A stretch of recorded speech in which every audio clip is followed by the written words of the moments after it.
I thought my owl might pique your interest. I came as soon as I could. I'd been so preoccupied by all that happened with Ominis in the catacomb, not to mention my uncle's reaction, that I'd almost forgotten what it was that struck me about that triptych. This is the view painted on the canvas that was left on it. That's incredible. You know this area well. And while I was waiting for you, I scouted around and discovered an abandoned mine nearby, surrounded by Ranrock's loyalists. Do you think there's a connection to the triptych? I've no idea, but perhaps they're searching it, the way they did Rookwood Castle and Isidora's Manor. How do we want to handle this? We need to see what they're doing, but let's not draw their attention. Very well. And I still have that rune symbol we found on the triptych. If there is a connection, I suspect we'll see that symbol again. After you.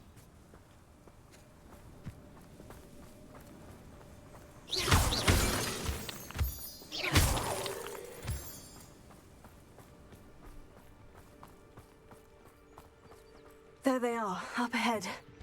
I'll let you lead.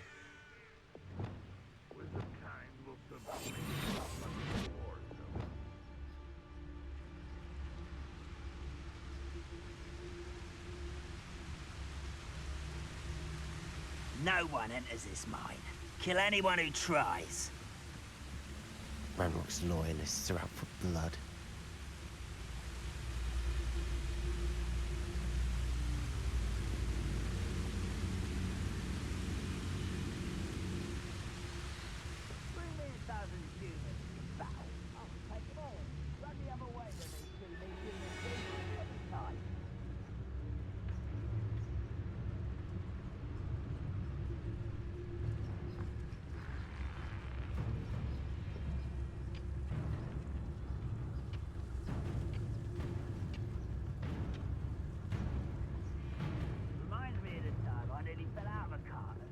This is going well.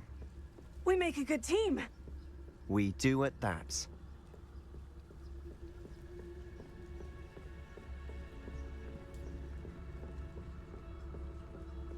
Once again, we could fight our way through, or be discreet. You know which one I'd choose.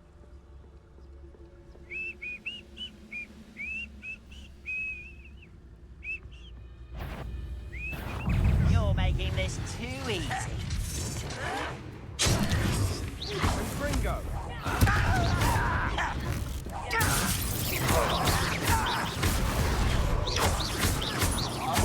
Rather unwise coming back this way. It's over with. I won't rest. Why drag this out longer than necessary?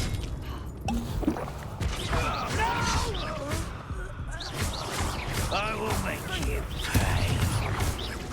I won't rest. You're weak, shit. And the fun is over. Fun is a relative term. It is. And that was relatively fun.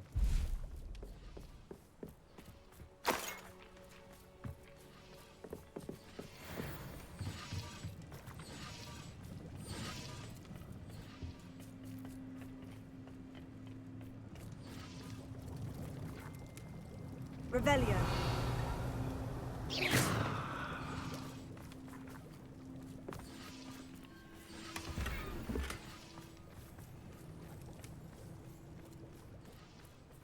I should tell you. Rumor is this mine was closed long ago due to an infestation of spiders. How nice. Nothing I haven't seen before. That's the spirit.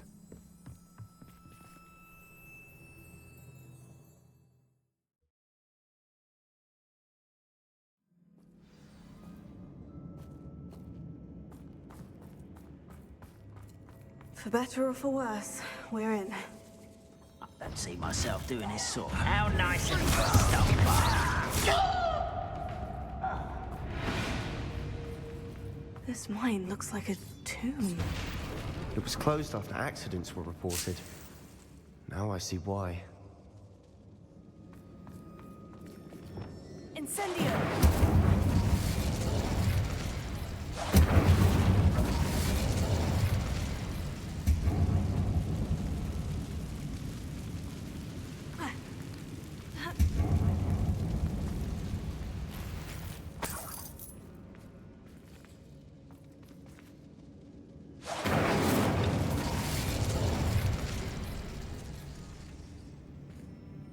I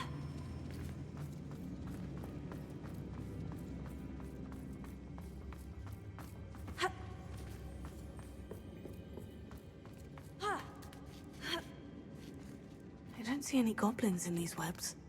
Too disgusting for even a spider to prey on.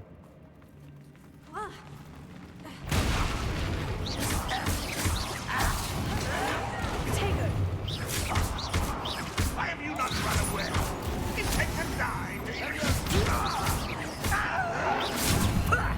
Lucky, that's all.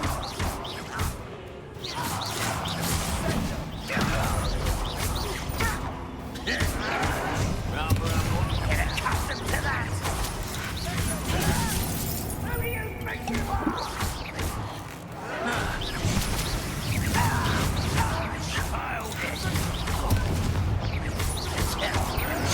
Let's get this. Just you wait till I'm on solid ground. You almost bone in the inevitable.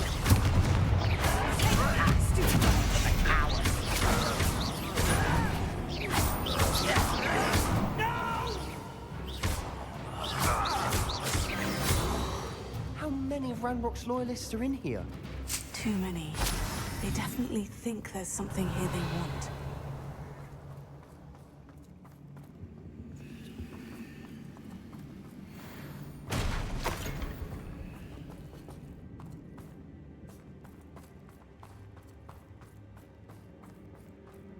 Revelio.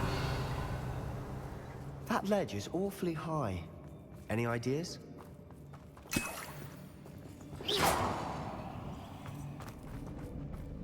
Incendio.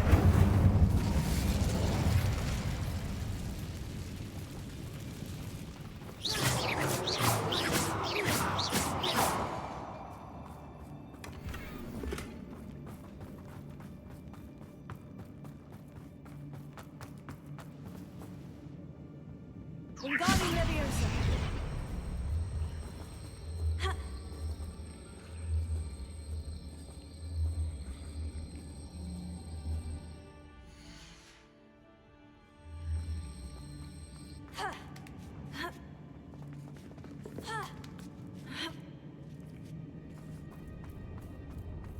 It's no wonder spiders give people goosebumps. Could be the hairy legs, or the soulless eyes, or the venomous fangs, or any number of endearing things. Smashing. Should have thought to conjure stairs.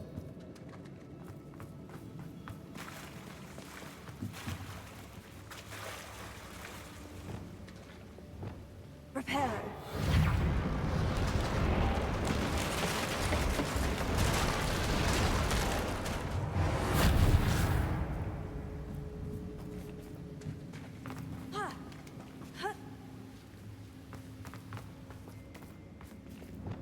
Incendio!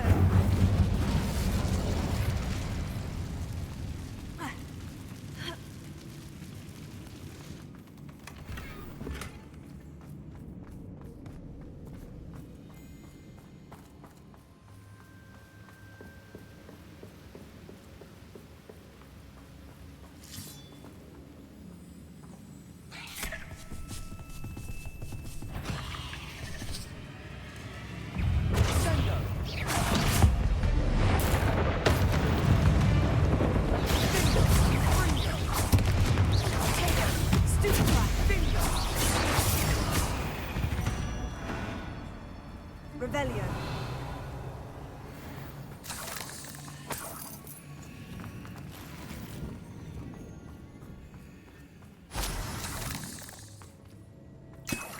Incendio.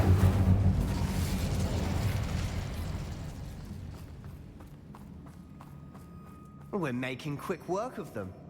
Professor Hecat would be proud. She would at that. Ranrock's loyalists have all but declared war.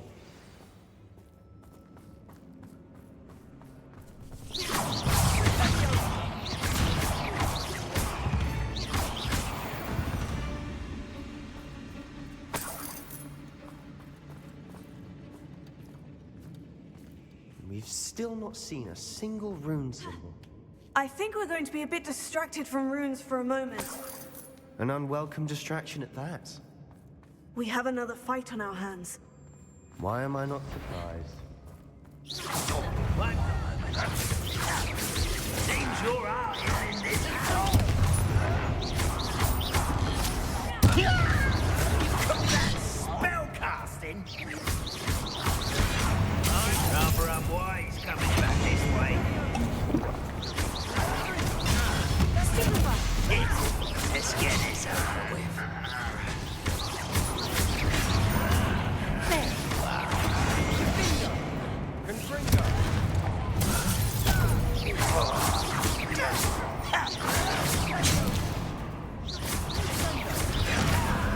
You are terribly unhurt.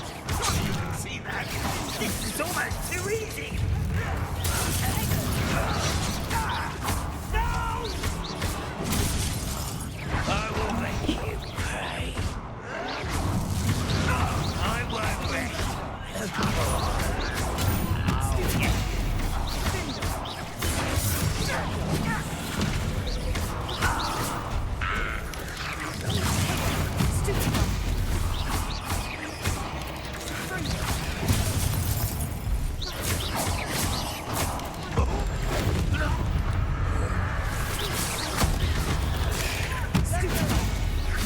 We're not finished yet.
We certainly cleared the room.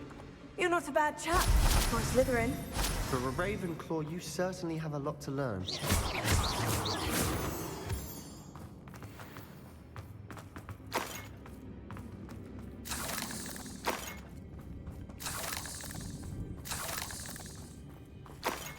Incendio!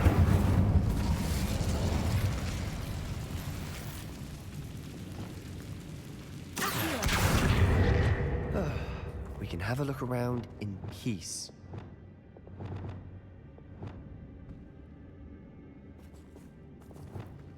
Wingardium Leviosa.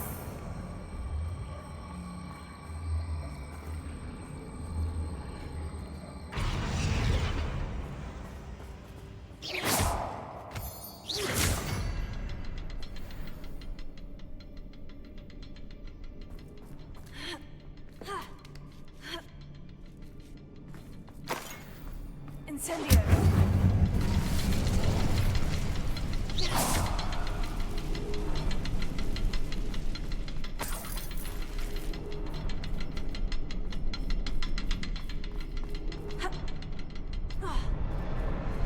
Incendio!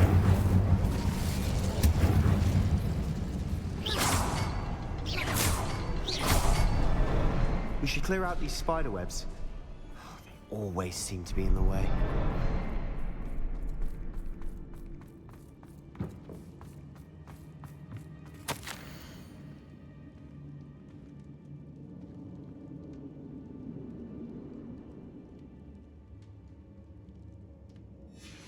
What do you have there? A journal entry by Isadora. Hopefully it will help us unravel more of this mystery. Sebastian, I think I found something. A canvas piece. Brilliant. Our efforts weren't in vain after all. Still, something about this place feels odd. Revelio.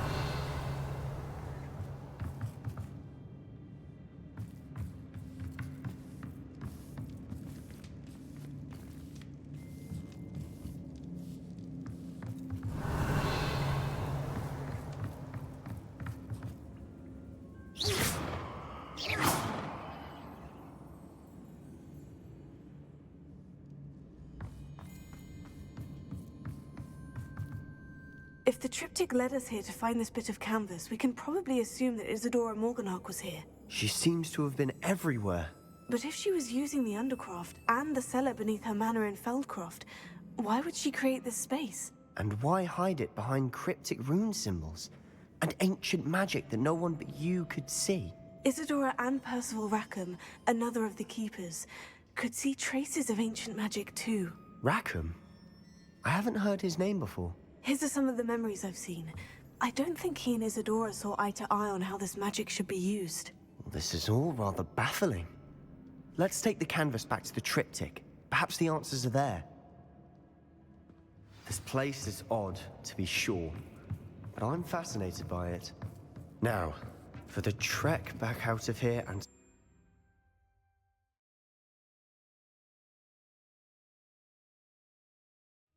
And now for the moment of truth. It has to fit.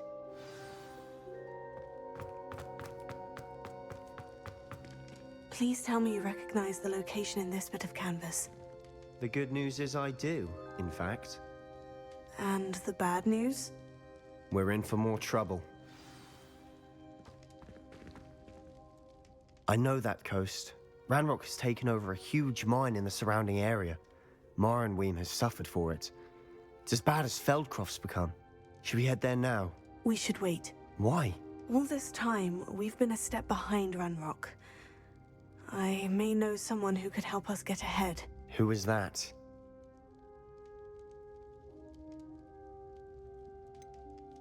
Someone who knows Ranrock personally.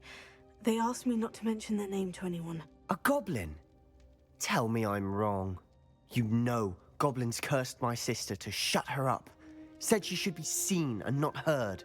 I do, but not all goblins. Not all goblins what? Have you forgotten Feldcroft?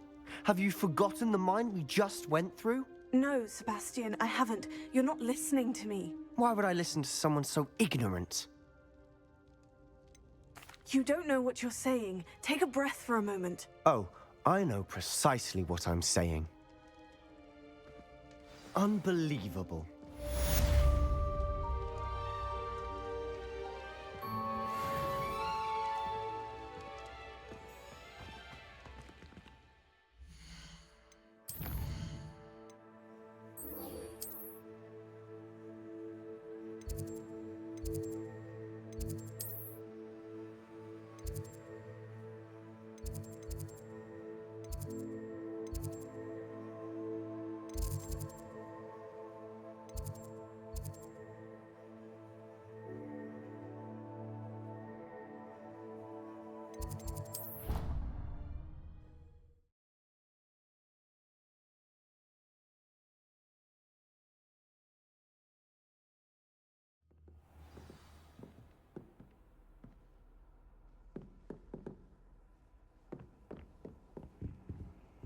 Revelio.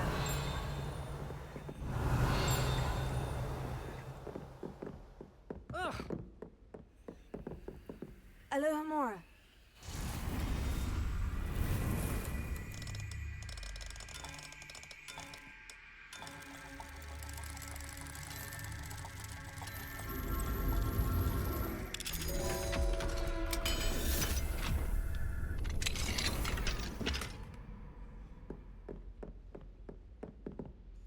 Professor, do you have a moment? I do. May I ask what attracted you to astronomy? You may. Might I assume from your inquiry that you wonder how anyone may have an interest in astronomy?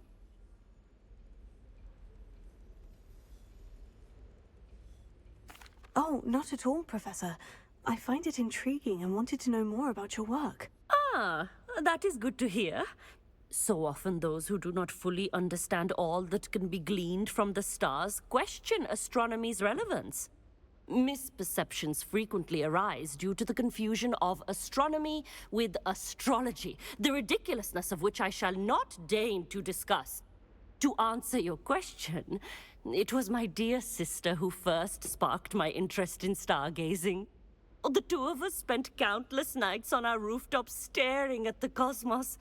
It was one of the only subjects we could study together. I'm not sure I follow, Professor. Why was that? My sister is a squib. Clever, hardworking, and generous, but a squib nonetheless. The only non-magical child born to our family in generations, poor thing. Although she manages exceptionally well. It sounds as if she's a lovely person and accomplished. She is. And to her credit, while she was once disappointed not to attend Hogwarts, she has excelled in Muggle school. One of the first women, we suspect, to have attended Cambridge, well disguised at the time by our mother as a gentleman scholar. And as astronomy is one subject shared between the Muggle world and ours, she and I have been able to maintain that common interest. We still sneak up to a rooftop now and then to gaze upwards, courtesy of a levitation charm rather than a trellis nowadays. Thank you for telling me about your sister, Professor. I was glad to. It is good to be reminded of all that one can accomplish when one embraces who one is. Now off you go. I am sure you've a star chart to review somewhere.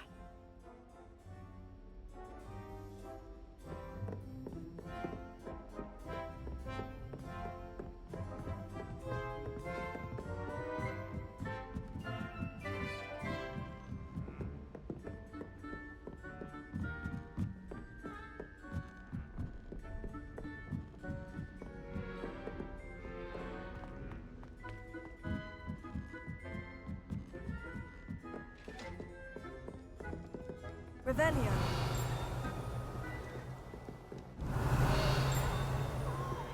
I tried to brew some Hamilton.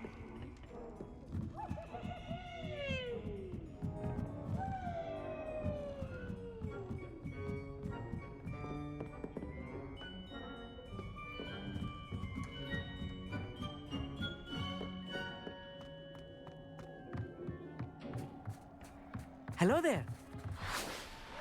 Hello, Amit. Do I recall you saying that you speak gobbledygook? I did. I do. Speak it. Is this to do with the goblin I saw you with in Hogsmeade? It is. His name is Lodgok. We could use your help with something. He's waiting for me near a goblin mine. Would you be willing to help? Of course. How exciting.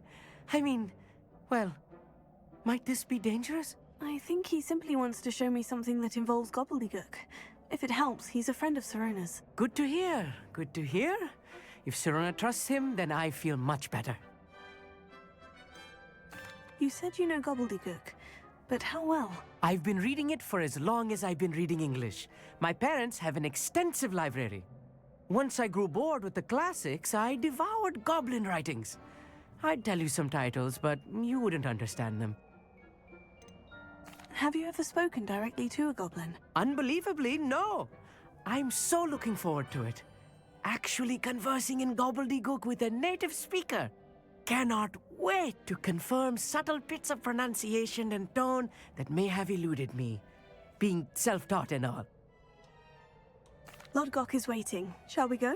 Of course. I just want to check the pronunciation of a couple of key terms first. So I will meet you there. Revelio.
Here's a pleasant surprise.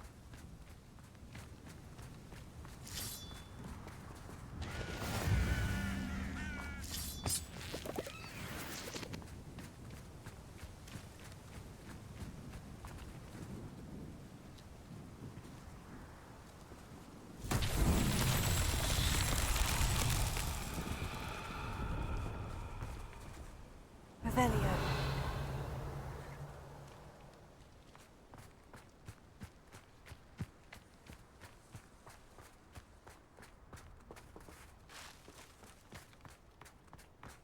Ha.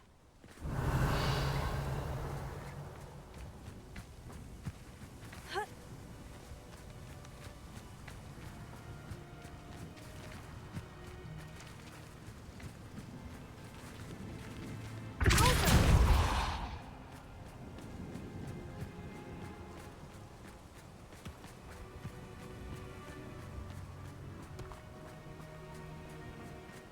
This could prove dangerous if I'm not careful.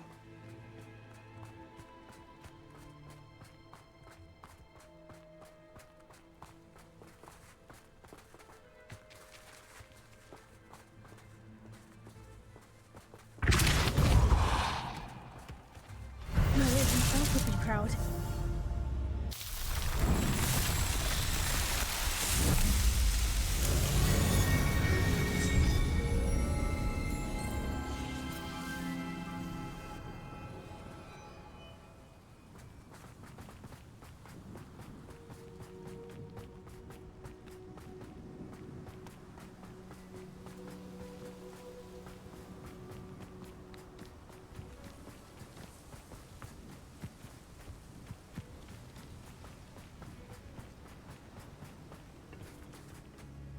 A friend who speaks gobbledygook is meeting us. Before he arrives, perhaps you could tell me why we're here. Of course. Unfortunately, presenting Ranrock with the Helmet of Urtkot did not have the effect I'd hoped. Because he knew the details surrounding its plunder, he presumed I'd had help from a witch or wizard in retrieving it. How else did he expect Goblinkind to get the helmet back? Seems he has no interest in making amends with you. I'm afraid we do not have the luxury of rational expectation when it comes to Ranrock. Damn Bragbor and his blasted journals. Bragbor? An ancestor of Ranrock's, renowned metal worker. If we are to work together, I suppose I must tell you more. Not long ago, Ranrock sent me to collect a recently unearthed set of Bragbor's journals. They described repositories that Bragbor had been commissioned to build for a group of witches and wizards. What do you mean, repositories? Large, magically fortified receptacles crafted from goblin metal. Ranrock recruited others to help me locate the repositories. We were to search anywhere that was connected to 5 names mentioned in the journals: Rackham, Fitzgerald, Bakar, Morganach, and Rookwood. Rookwood Castle. That is where we began our search. Why does Ranrock care so much about these repositories? He cares about what they contain. For centuries, wizards have refused to share their magical knowledge with goblins. Your kind will not even let us carry wands. Thus, many goblins, myself included, have spent our lives mistrusting wizard kind. Ranrock was convinced that the repositories contained a magical power that wizards wanted to keep for themselves. He is determined to take it for goblin kind. But Here he's... comes my friend Amit. Probably best to continue our conversation later. Greetings, Lord Gok. It is an honor, sir. You speak gobbledygook. Oh, Bagalio. Enough. Please do not tell me that was meant to be gobbledygook. Well, yes. Perhaps my pronunciation was a bit off. I imagine certain dialects differ. Pronunciation is not the issue. I barely recognize that as language. I trust you can read gobbledygook better than you can speak it? I can, Sir Lord Gok. Just Lodgok. Thankfully, we only need someone who can decipher written plans, since I cannot join you in the mine. What written plans? And why can't you come with us? We need some idea of what Ranrock knows or is plotting. I suspect a careless loyalist may have left plans behind. And I'm unable to join you because I cannot risk anyone reporting my presence to Ranrock. All you need to do is not be seen, either by the eye above the enchanted door or a loitering loyalist. What else should we know about the enchanted door? The door will not open while the eye can see you. You and your friend must be invisible to it to gain access. From what I know of wizard magic, that shouldn't be too difficult to achieve. Our mate and I can do this. I will await your return. I shall see you soon.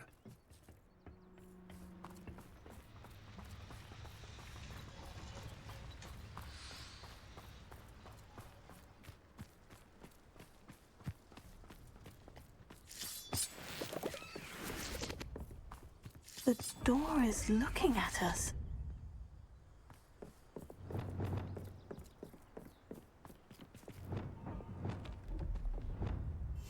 Clever.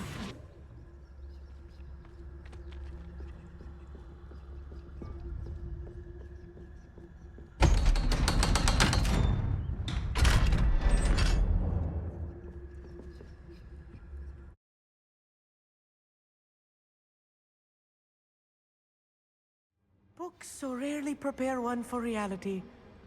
A real goblin mine. It's even grander than I had expected.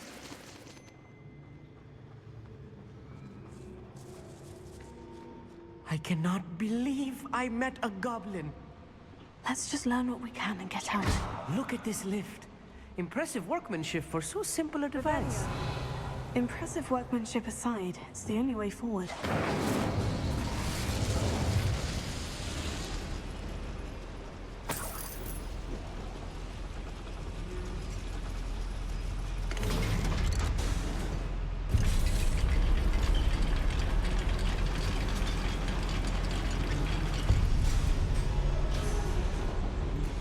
I still can't believe we're inside a real goblin mine.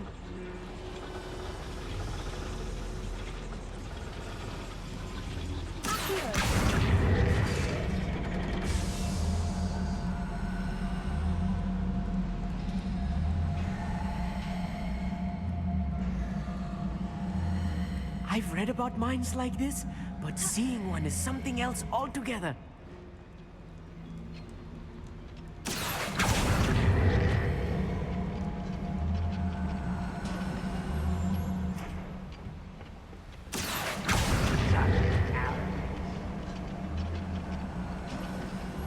Amit, you'll need to stay close to me. I've dealt with worse enemies than these. Hello? No one there.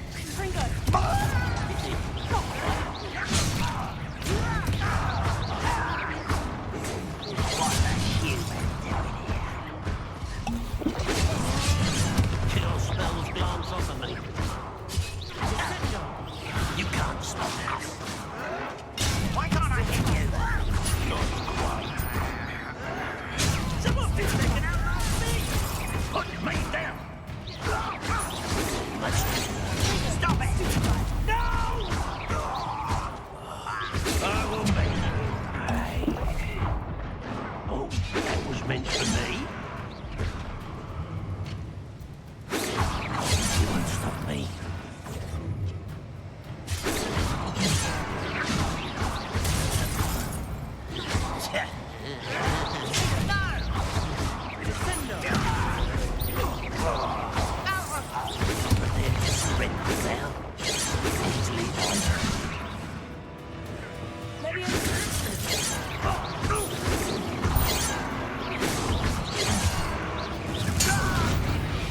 That was a little more than I'm used to.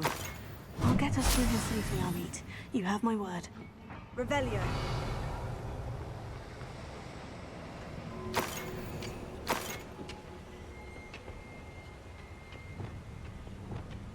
I'll be quiet.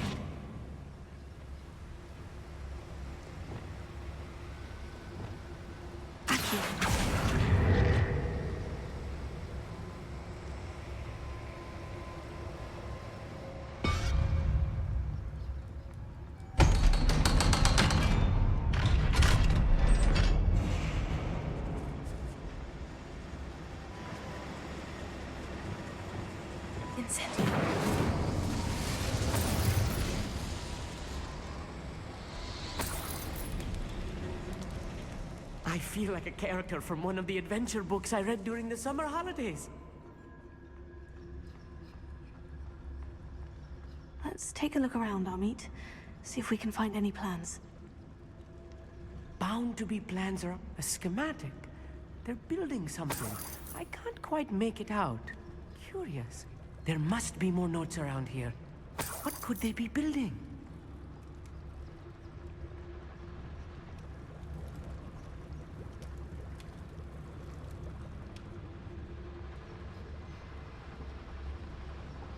Revelio.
If I'm translating this correctly, and I think that I am, they're building something rather large.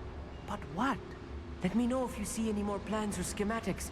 We can't return to Lodgok empty-headed.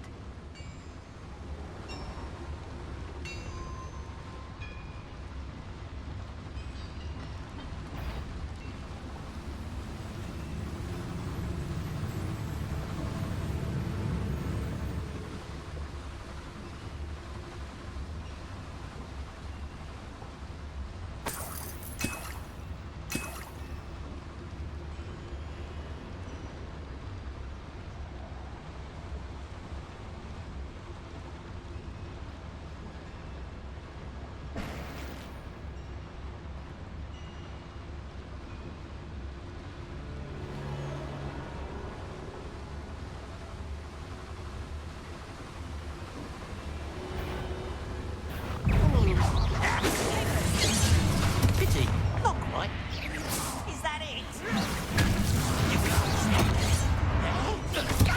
I'll bury you in that deepest salt. Well, that's your best.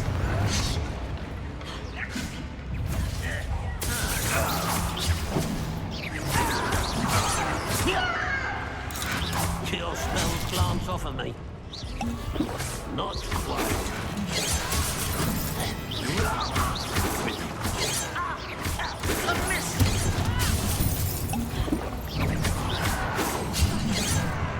Does Hogwarts teach you nothing about you? Put me down.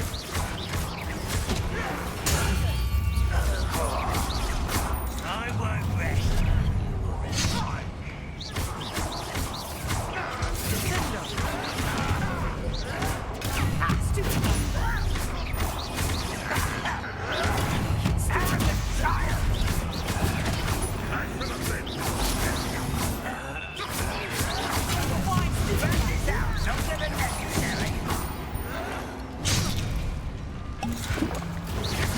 Are you sure it's not a knuckle?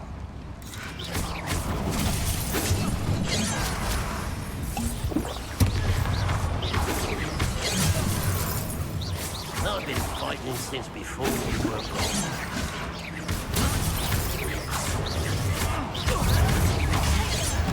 Let's get this over with.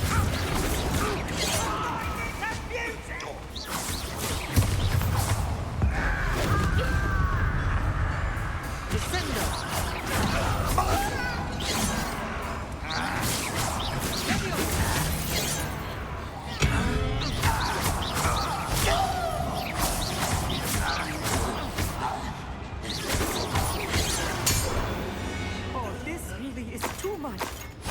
Stay close. I've handled much worse. Another boiler. This place is more complex than I had expected. Wingardium Leviosa.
I've never seen a sword like it. Confringo.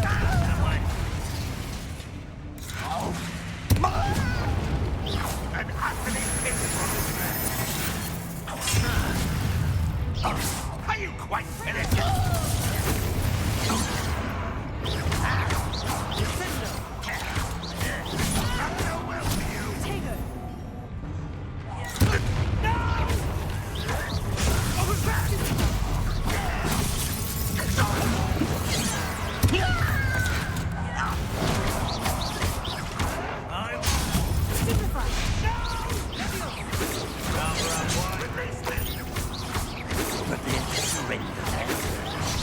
Let's get this over with. Such how nice of you to stop by. Don't have time for this.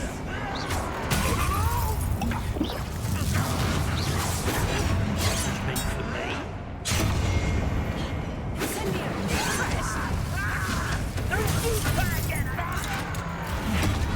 Deserve better than patrol duty. Miss me.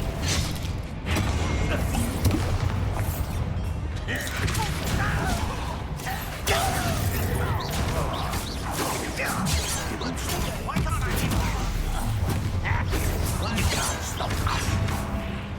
You fight about words of time. Enough of this nonsense.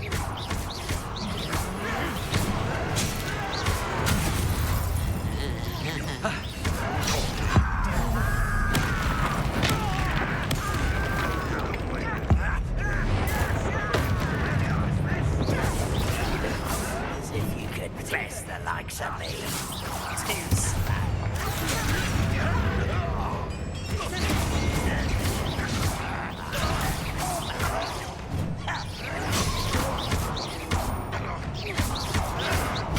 Get accustomed to that.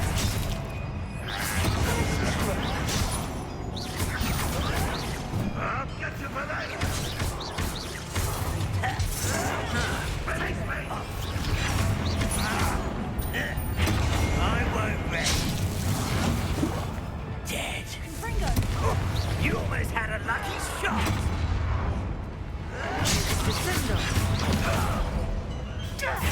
Get away. You're weak, human.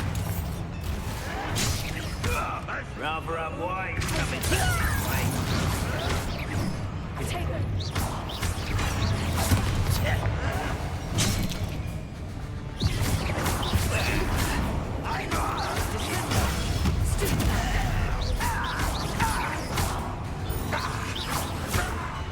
How many of them are there? That should be the last of them I'll meet.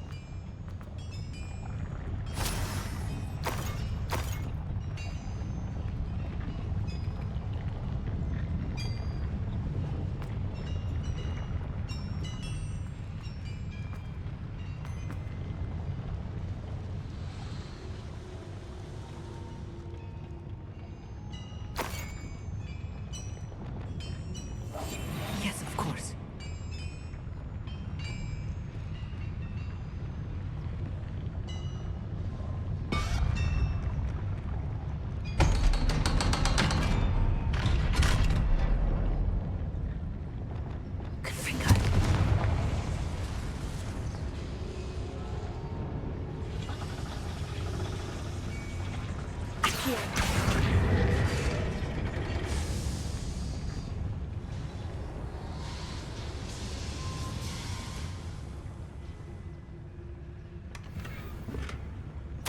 This is not good. They're building enormous drills, bigger than this mine could contain. Let's get out of here and tell Lodgok what we've found.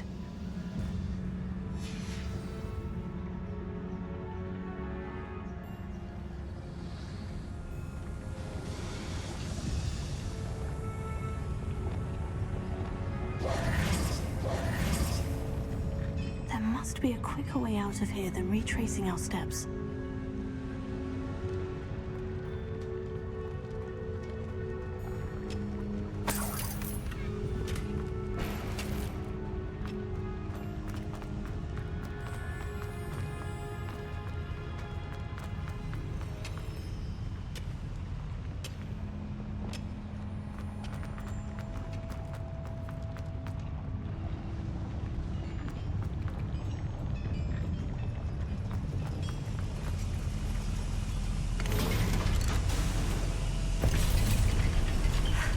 I need a moment to catch my breath. This was more than I bargained for. I'm glad you came with me, Amit. Now that we know what they're up to, we can get out of here.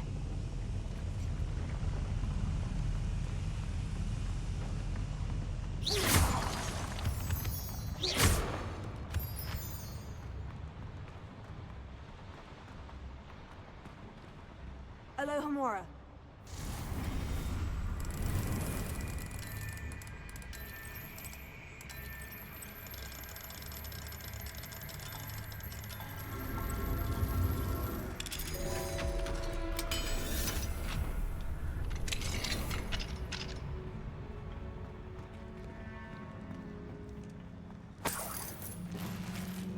Revelio.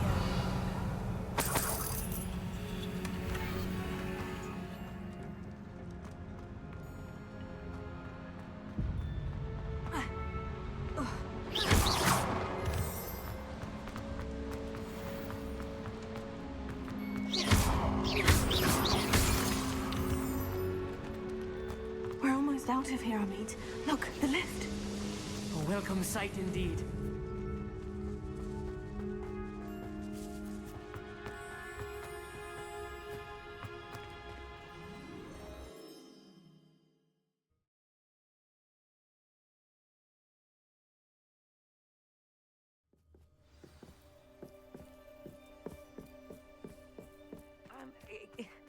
Can we please talk about what... That wasn't so bad, was it? It was. It really was. I'm afraid I've had enough adventure for one day. For a lifetime, perhaps. Thank you, Amit. I couldn't have done it without you. Now, if you don't mind, I'd like to have a word with Lodgok. Understood? I'll leave you to it. Your goblin secrets are safe with me, but I get to write the book about this escapade someday. Without further ado, adieu.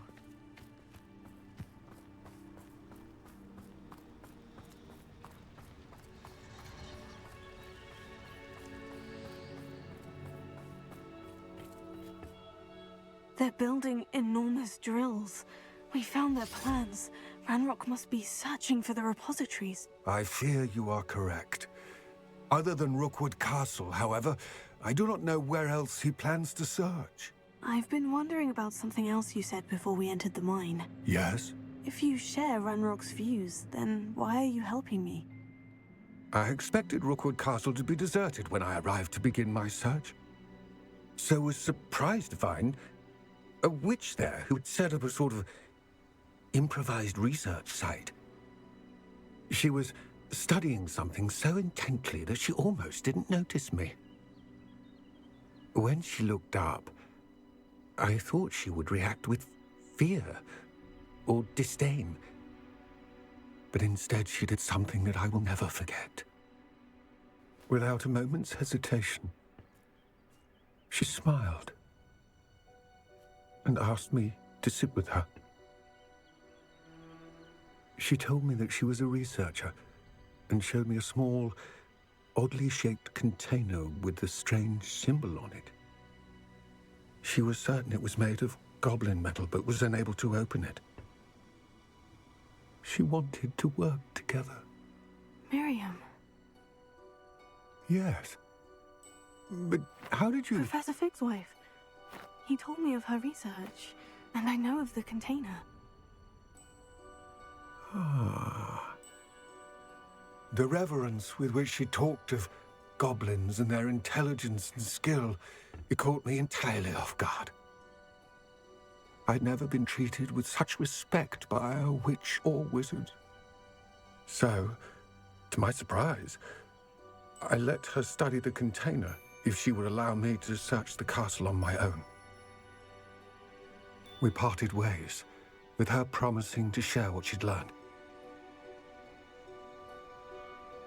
More of Ranrock's recruits arrived, and we began to dig, eventually locating the first repository. Ranrock was thrilled with our discovery, but furious when I told him about Miriam. Berated me for trusting a witch, and I heard she had been killed. You think Ranrock murdered her? I don't want to believe it, but I don't know. After that, something shifted in me. I had seen how the power from the repositories was transforming Ranrock, transforming all of them. I could no longer remain a part of it. Thank you, Lodgok, for telling me this. I tell you all of this so that you understand what is at stake. Ranrock never found all of Bragbor's journals, but the ones he did find suggest that Bragbor at some point built a repository far greater in size than the one beneath Rookwood Castle. What you've discovered here today worries me deeply. If Ranrock learns of the location of that repository, I fear we shall be destined for a great war. I will find out what Ranrock knows. Watch for my owl.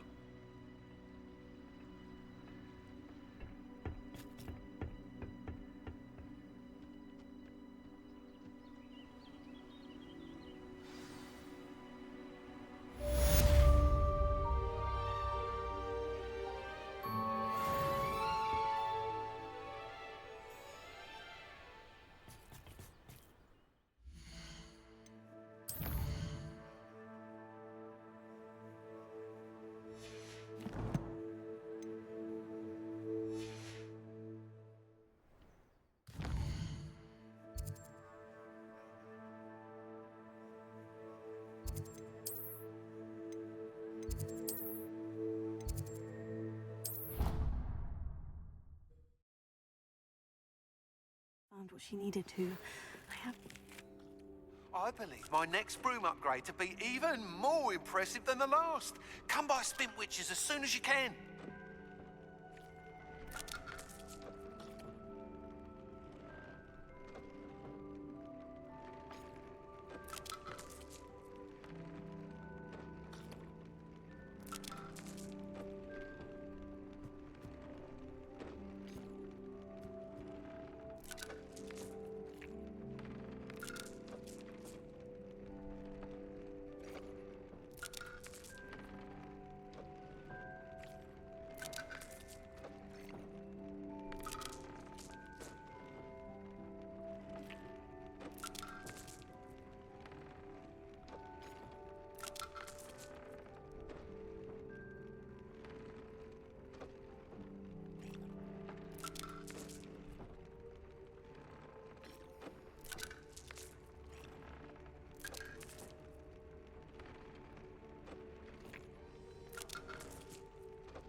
thinks you should be proud of all the potions you've brewed.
Handy resource indeed, your field guide.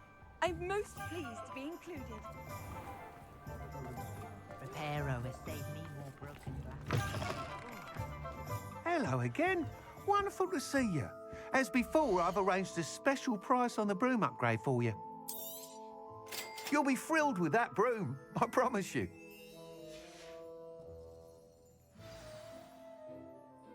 You're all set with the new upgrade. I can't wait to hear what you think. This may sound presumptuous, but... You'd like me to report back with even more flight details? You know me well. I feel I'm almost there. I just think I can improve broom flight a bit more. Miss Ray's is running a time trial at the South Coast course. Not ideal, really, what with rumours of Ranrock's lot and Ashwinders infiltrating the place. However, if you're flying high above them, you should be all right, I think. I'm not worried, Mr. Weeks. I'll see if I can find Imelda. I hope you are able to complete these trials. I have a feeling this final upgrade is going to be a sweeping success. Do be careful, of course. I shall look forward to hearing from you soon. I look forward to our next meeting.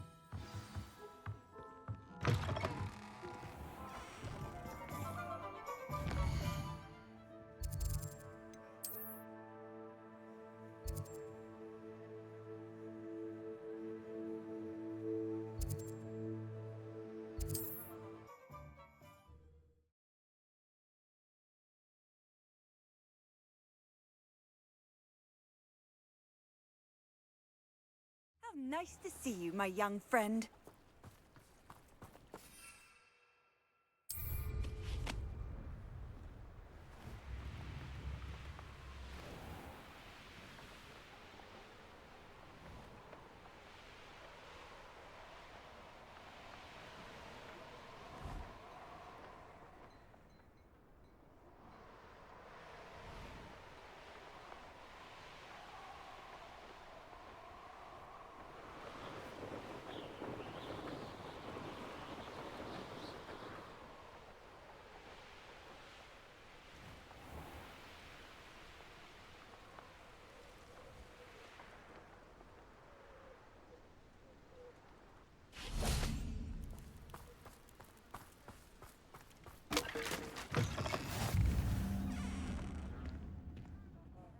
What is it?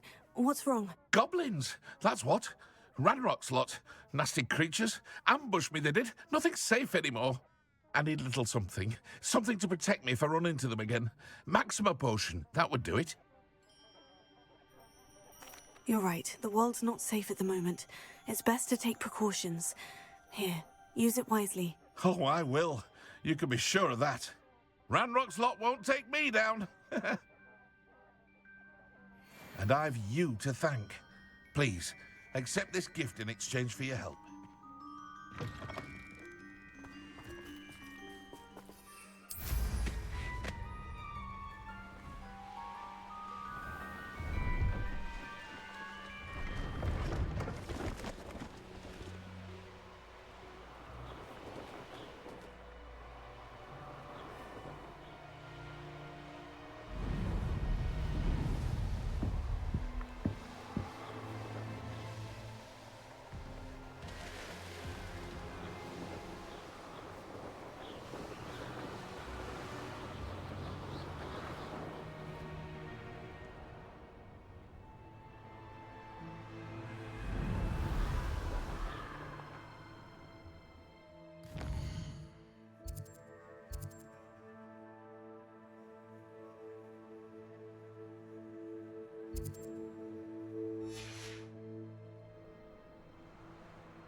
Nothing over here.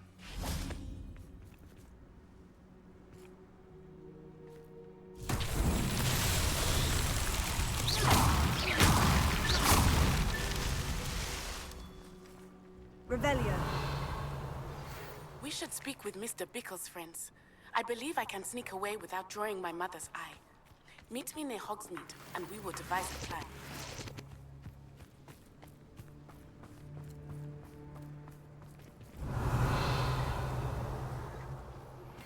I think I know how and where to approach the centaurs about protecting the citizens.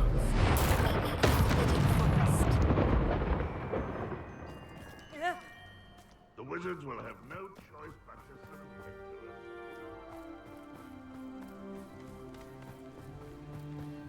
Revelio.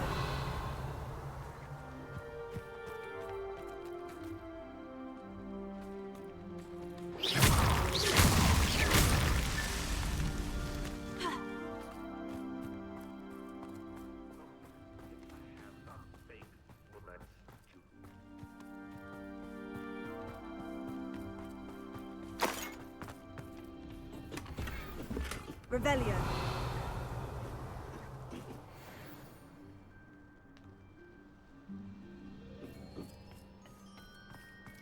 Most goblins in my family were kind at one time or other.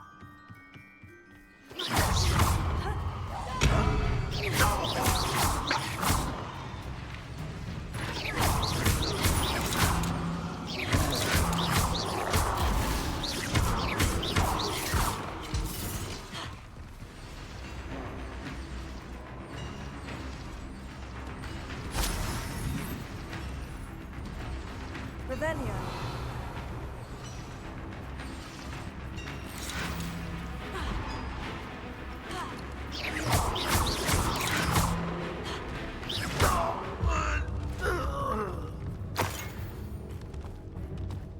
Revelio.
Revelio.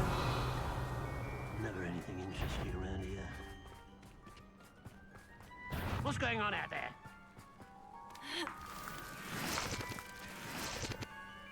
Why is it one less human to worry about? Protego, stupefy. Was that your best? Ooh, this shouldn't take long. So the inferior being now. I shall avenge your death. Leviosa, Protego, stupefy. Return Not it. Oh, this'll be a laugh. Not quite. I've been fighting since Jill fell glance off of me. Much too slow. But this, that was meant for me. Pity.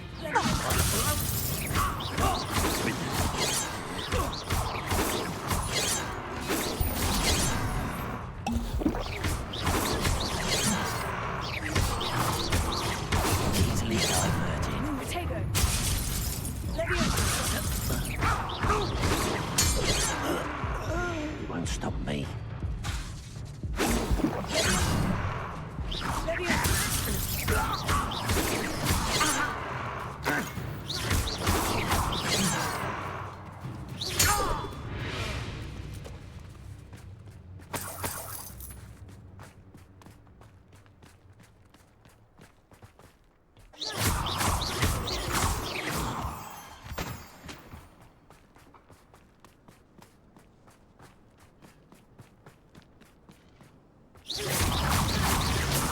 That's that.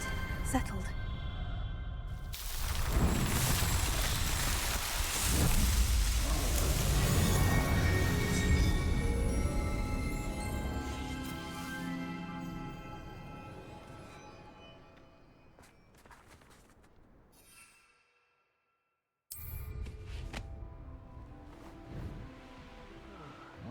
I've been at this.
On another adventure, are we?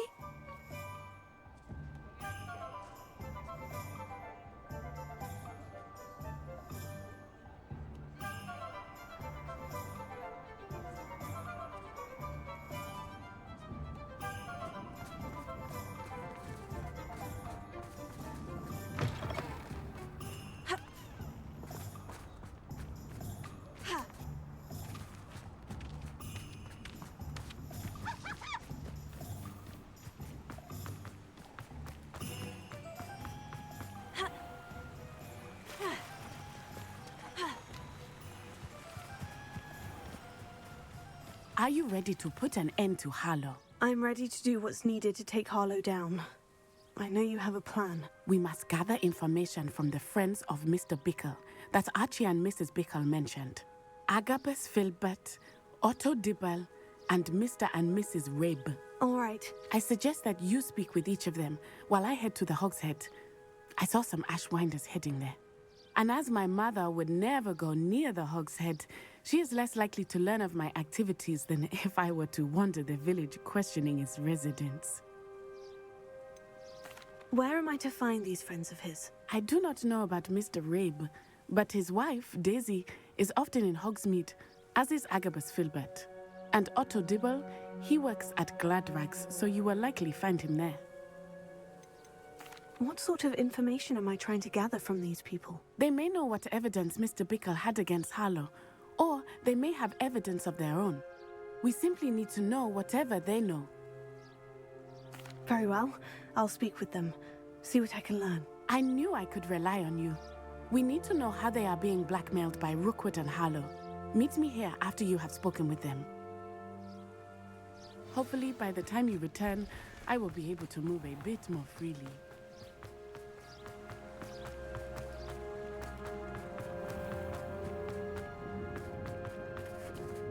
I miss the old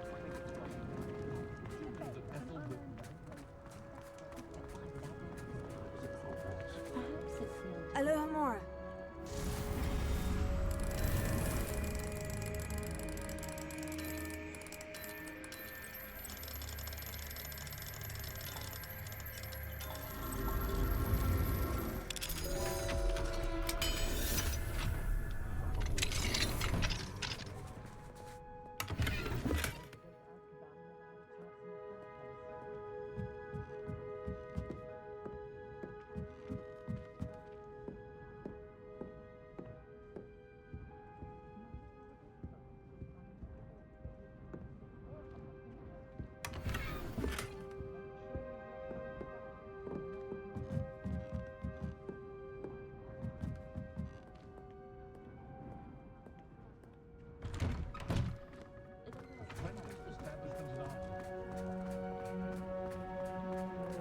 Toadstool tales always made me... Ha! I've no tolerance for thieves!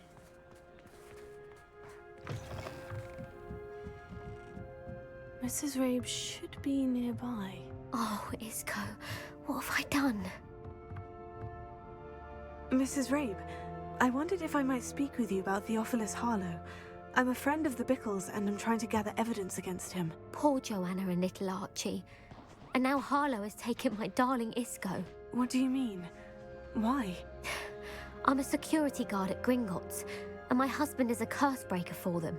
Harlow approached me about helping him extort my colleagues into giving him treasures from the vaults. And you declined? Of course I declined. Repeatedly. I thought they'd given up, until I came home one night and found my husband gone, and a note affixed to my door with a knife. The note stated that I only had a few days to reconsider helping with some banking needs, and that my husband would appreciate it if I acted quickly. But the help Harlow wants is help that I cannot give, and my dearest Isco is paying the price. Why wouldn't Harlow extort your husband? Isco's job is even more removed from the vaults than mine. He travels the world for the bank. He could do nothing for Harlow. I'm the one in the bank on a daily basis, which evidently makes me an enticing target for blackmail. Have you helped Harlow since your husband was taken? No. I'm worried sick about Isco, but he'd never want me to compromise my integrity. I also know that he's extremely clever. That said, I was hoping he would have escaped by now. It makes me concerned as to why he hasn't. Are you sure the note means that your husband was kidnapped? What else could it possibly mean? Besides, I came home to find that someone had trampled the daisies in our garden. It may sound silly, but those were Isco's pride and joy. He would never have let that happen. Thank you, Mrs. Rabe.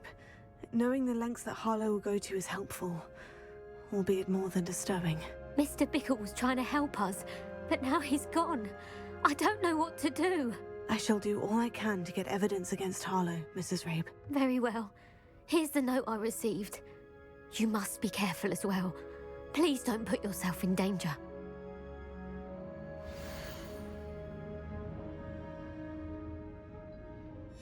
Some evidence worth hanging on to. Thank you. I hope it's not too late. Now to find Mr. Bickle's other two friends. Otto Dibble works at Gladrags. I should check there. Please tell me you didn't take it. But perhaps it's been... Mr. Dibble, may I speak with you? It's about Theophilus Harlow. I've nothing to say about him. May I interest you in a stunning cravat today? Please, sir, I would like to help.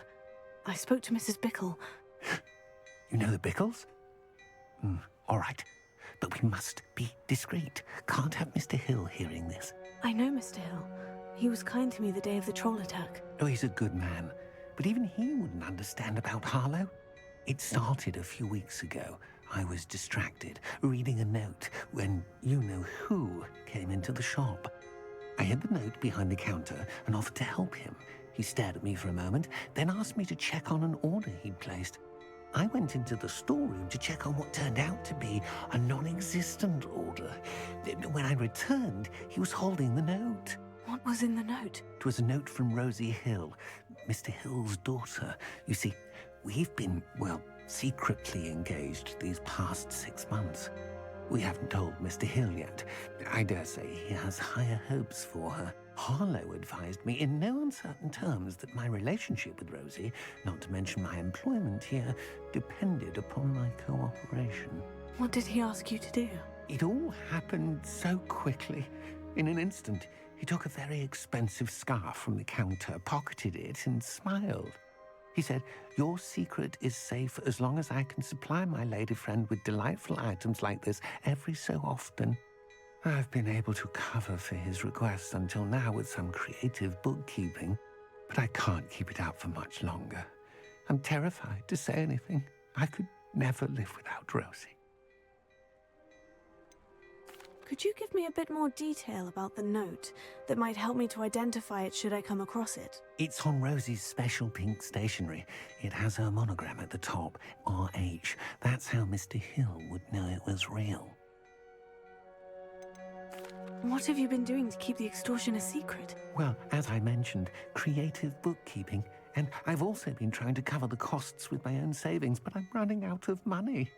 Of course, none of this bodes well for my efforts to improve my circumstances and to be worthy of Rosie. I met Mr. Hill the day of the troll attack. He was kind to me. Why don't you just tell him? He's a lovely man. But when it comes to Rosie, I fear he loses all perspective. He'd see this as a grave betrayal. I'd lose my job instantly, and Rosie as well. Thank you for telling me. I'm gathering evidence to take Harlow down. I would love nothing more than to see him rotting in Azkaban, but be careful. He's an awful man and incredibly dangerous. As for Rosie's letter, should you happen upon it, I have committed it to memory. You may destroy it immediately. Understood. Now hurry off before Mr. Hill returns. We're on the right track. Now to find the last of Mr. Bickle's friends.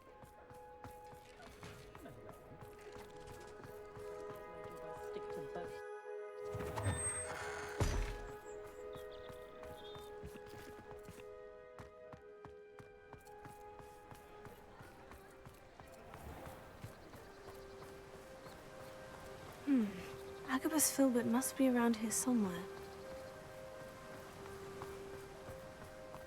Hello there. Excuse me, Mr. Filbert. I wondered if I might speak with you about your dealings with Theophilus Harlow. I hope to ease Mrs. Bickle's mind by gathering evidence against him. Tragic, what happened to Bickle. He wanted me to speak out against Harlow for an act of violence committed against me. But I feared Harlow's retaliation, and so I refused. If you had spoken out against him as Mr. Bickle asked, perhaps Harlow would be locked away by now. Perhaps. But perhaps I would have suffered a similar fate. You said that Harlow committed an act of violence against you. Could you tell me what happened? Before my extraordinary wife, Dulcibella, passed away, she had just completed a small book of poetry. As a surprise for her birthday, one she never had the chance to celebrate, I had the book beautifully bound and plated in gold. One day, Harlow came calling to punish me for having spoken out against the Neanderthals that comprise Rookwood's lot. Before I knew it, I'd been petrified, and Harlow was rifling through my home. He found the book of poetry, with its exquisite gold plating. I watched helplessly, lying there in my entranceway as he walked away with the book, laughing as he went. I was shaken to my core. Still am, to be honest. I imagine you fear Harlow retaliating again. But do you mind if I share this information with Officer Singer? I suppose I have no choice. This extortion can't go on forever. You can pass it on to anyone who may be willing to help.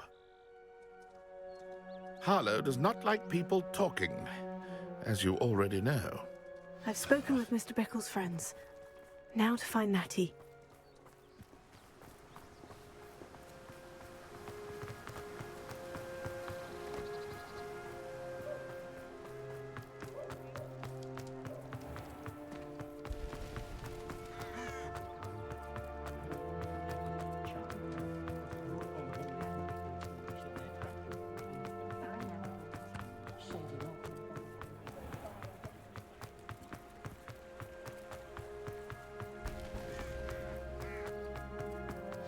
Like Natty to be late. She said she was going to the Hog's Head. Perhaps I'll find her there.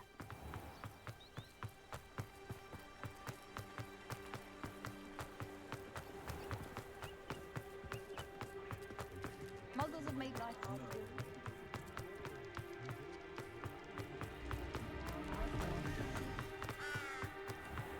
Nothing warms a body. Natty must be around here somewhere.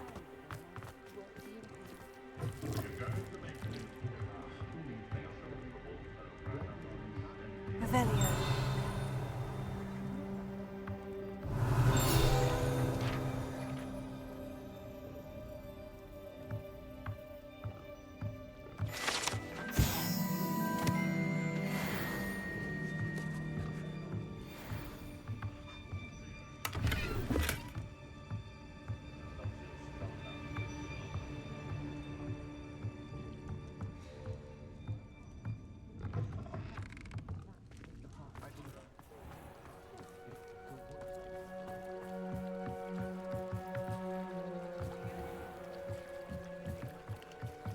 Natty's wand.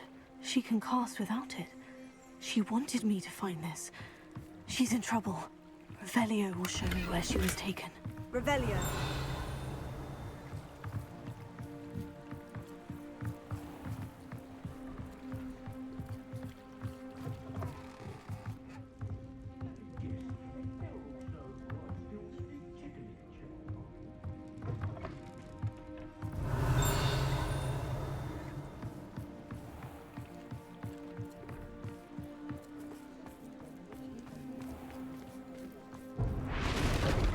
Alohomora.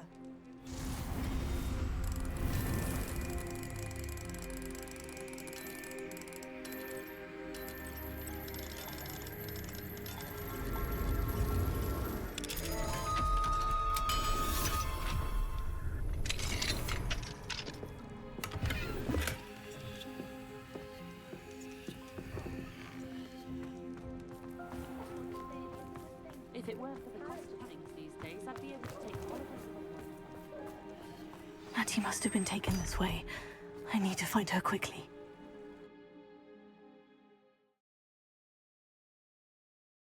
Footprints led to this room. There must be another way forward.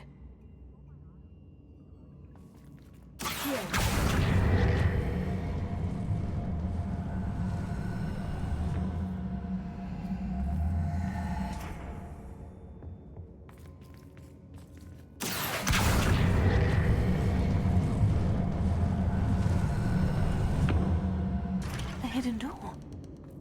Natty must have been taken this way. I need to find her quickly.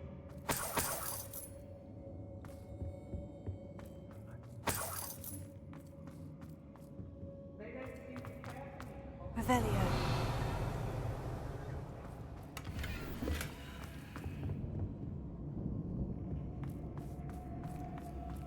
I'd better be sure I'm not seen. Oh, you're wasting your time with her, my friend. I've seen her show more affection to a woman. I don't trust her. It's not your word. It's mine. Using that girl as bait, and he's coming for her. What? Harlow says her friend has been reckless enough. He wants them alive. Only a whole be arrogant enough to come in here alone. Just keep an eye out. Well, if you weren't so forgetful, we'd probably have more, wouldn't we? Can never have too many sacks. Miss a payment with me, and I'll make you pay through the nose.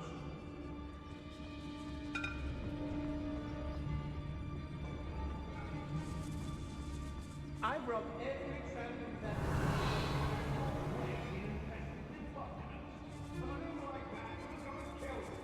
Girl's been nothing but trouble. About time I locked her up. Afraid to face me?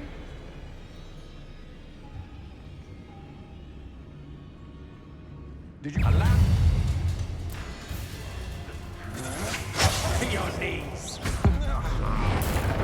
You made a grave mistake. Where did you go?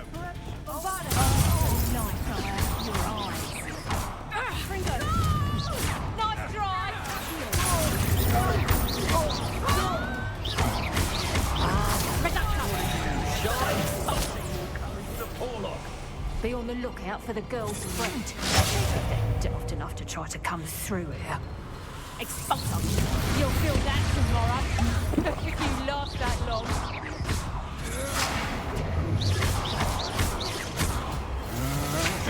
You think I'm in trouble? Get back here or I'll have you stewed like a lamb. I'm not done with you. Not so tough now, are ya? You're no match for me.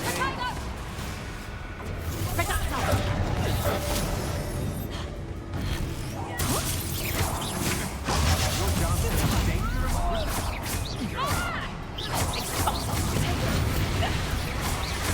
Flash of inspiration.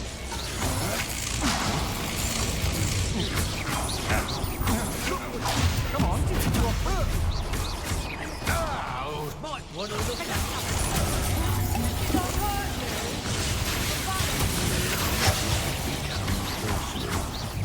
you got expulsion!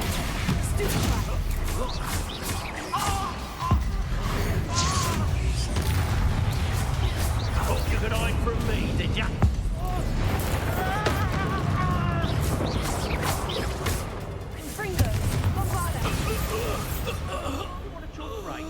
You weren't there when I outran Natty Rumpant. Only downside of it. Lower Hogsfield needs some stocks after our visit. Book of poems that was taken from Agabus Filbert. He'll be thrilled to have this back.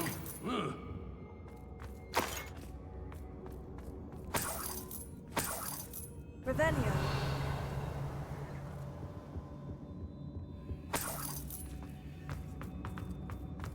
Oi, oi.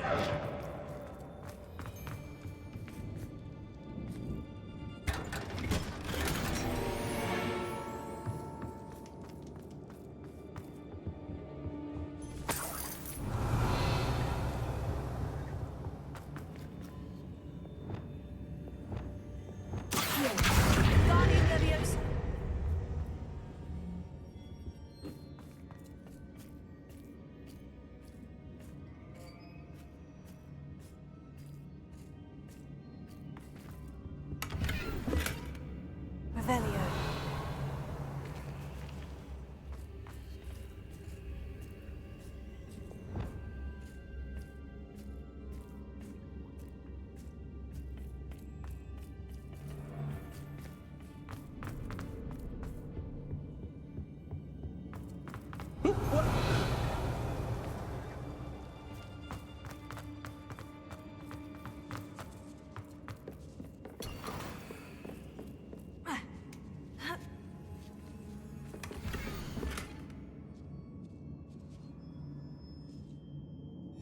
Otto Dibble's love letter from Rosie.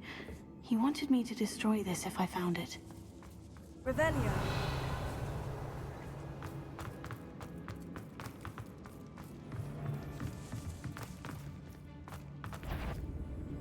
Someone's here, I see.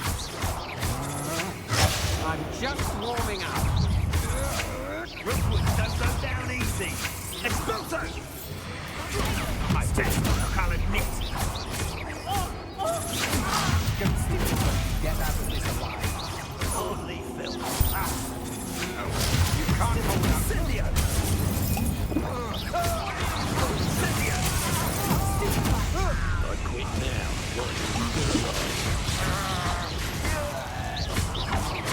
Expulsion! Look what you've done! Quite conductive, aren't we?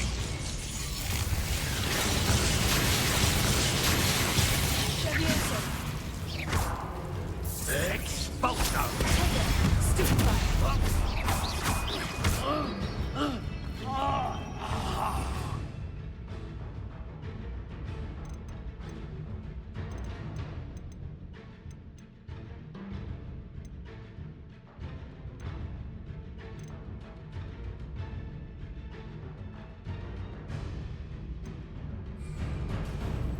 That all you got? Death from above!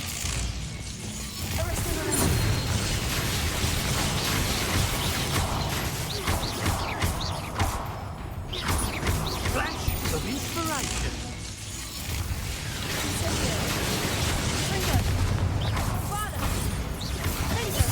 Expulsion!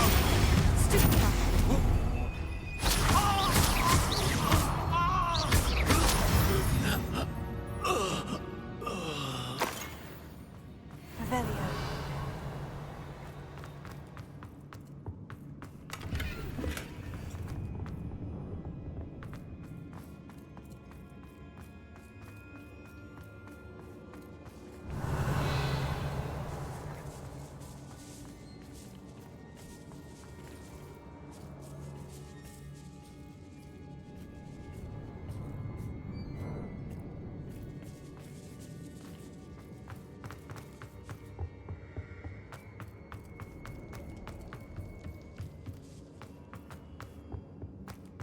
Natty must be here somewhere. Revelio. Alohomora.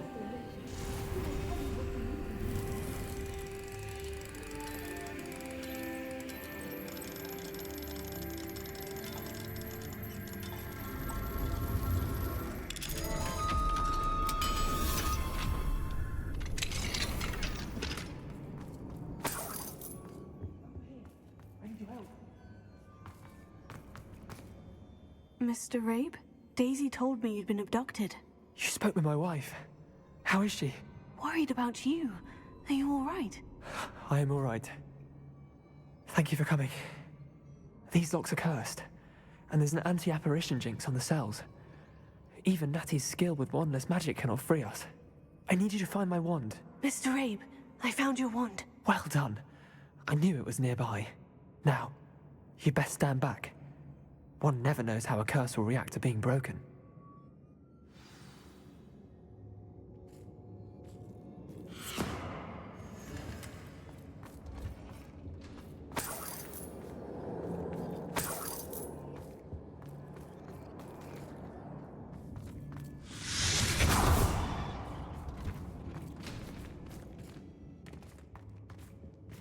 Thank you, Mr. Isco.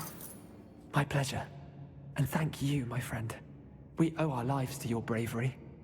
I may be too weak to disapparate with you both, but I can try. You go ahead. Find Officer Singer. We will get out of here on our own. Very well. But be careful. Thank you, my young friends. Be prepared for a fight. These Ashwinders must pay.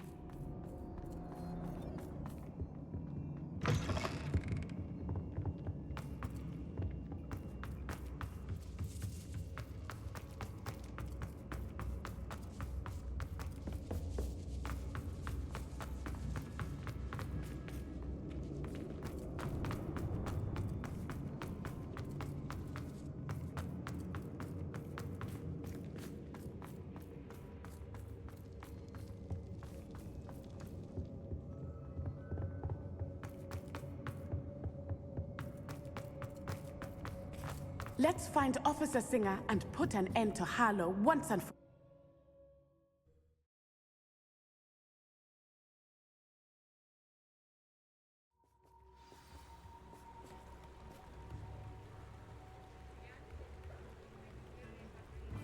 Natsai Onai. I should have known. And you, the troll dispatcher. Oh, thank goodness the two of you are safe. Isco Rabe told me a couple of students had rescued him. Should have known it was you two. Is Mr. Rabe all right? He is. I sent him home to his wife. Miss Onai, your mother will not be pleased to learn that you're still risking your safety pursuing these dangerous men. Actually, Officer Singer, Natty and I learned of several Hogsmeade residents who've had their lives threatened by the Ashwinders. In addition to abducting Mr. Rabe to blackmail his wife and Natty, Rookwood and Harlow have also extorted Agabus Filbert and Otto Dibble. I will look into all of that. As for the two of you, I appreciate what you're trying to do, but you are taking great risk. Next time, please let the authorities handle the Ashwinders. With all due respect, officer, the authorities haven't done much about any of this. There's more to taking down an organization like the Ashwinders than simply storming in and hauling them off based on a few accusations. I must insist that you leave them to us. We shall have no further discussion on this. Natsai, you may wish to speak with your mother about this before I do. My mother will not like this. Thank you again for rescuing me. We shall speak soon.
Let's see what's up your sleeve this time, Merlin.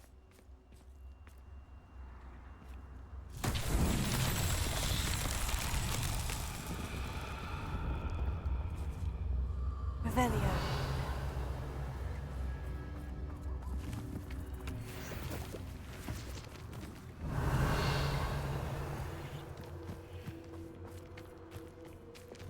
Incendio.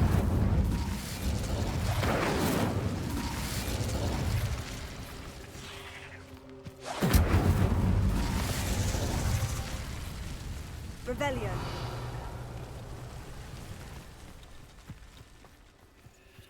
Incendio.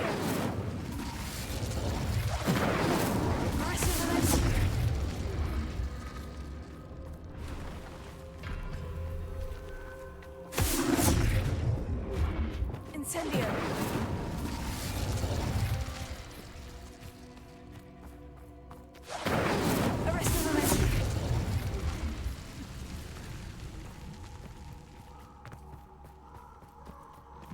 Incendio! Not so tricky after all, Merlin.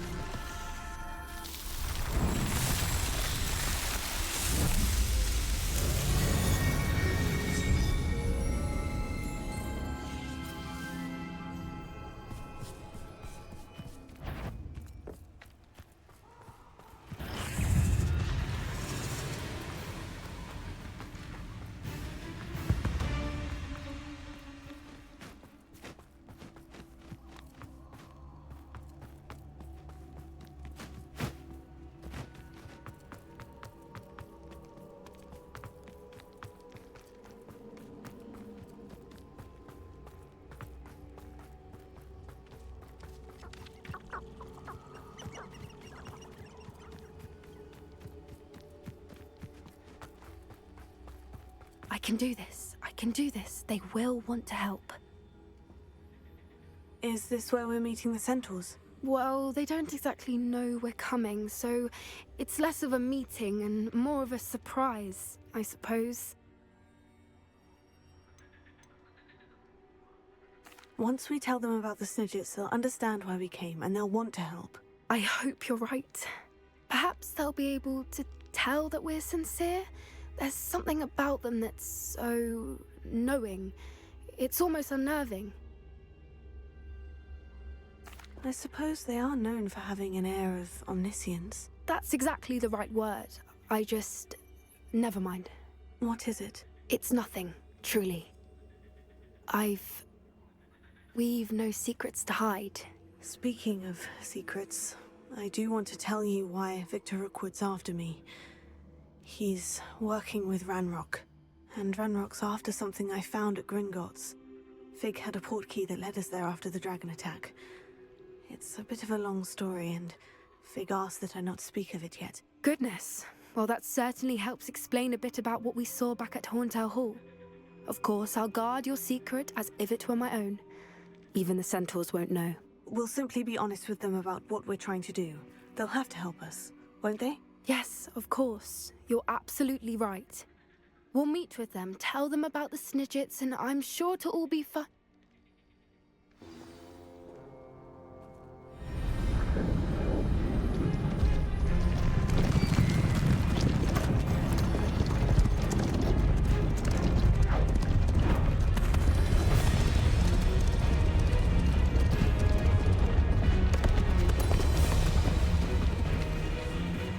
What do you think you're doing here, humans? Please! We were hoping to speak with you. Ah! I suppose you'd like a tale for your friends of the time you spoke to a centaur, and it spoke back. No, never! We're here because we need your help. Enough! You made a grave error in judgment in coming here, little witch.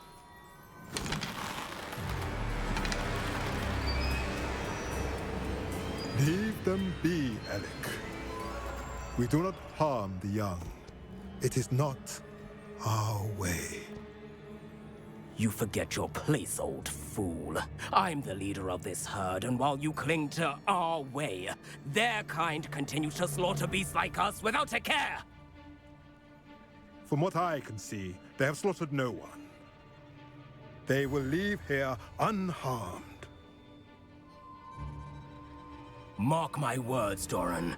If I ever see them again, it will be all 3 of your heads.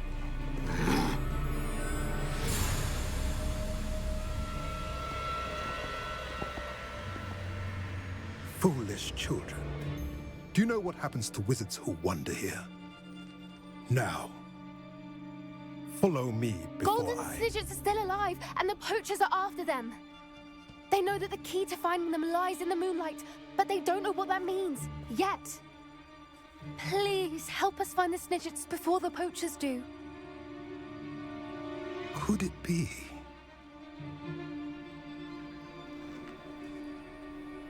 In the south, there is a cave within which lies what the poachers seek. A moonstone. Retrieve it and place it in the henge in the forest. I, on the other hand, must go speak with the herd. Find me after you have done this.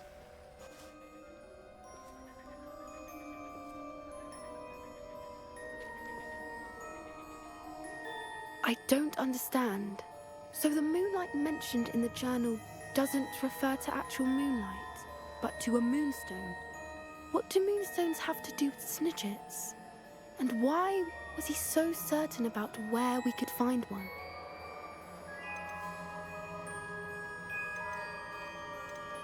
Isn't Moonstone all around us? Why retrieve one from a cave? Knowing centaurs, I suspect he's referring to a specific moonstone. We'll likely know it when we see it. I don't know, but I am inclined to believe him, what with his being a centaur and all. I am too. It is a shame how quickly he left. What was his name? Doran? That's what the leader of the herd called him. Well, if Doran knows something we don't, I'd rather act now and ask questions later. I can head to the library and start looking into the cave you mentioned. I'll let you know what I find.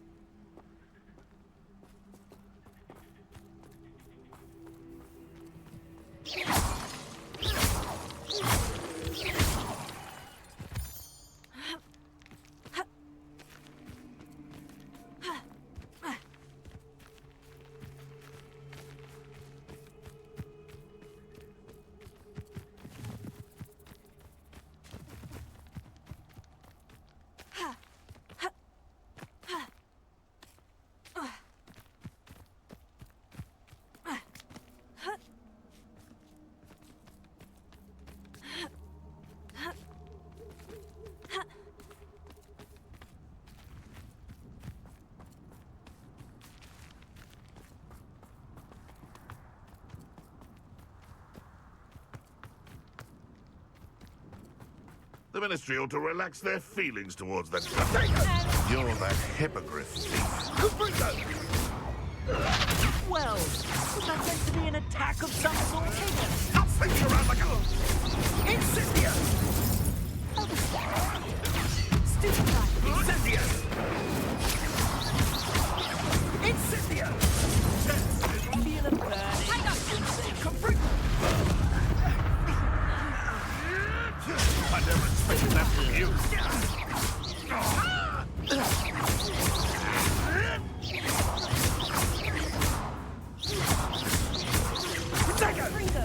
Incendio! Actually quite beautiful. What?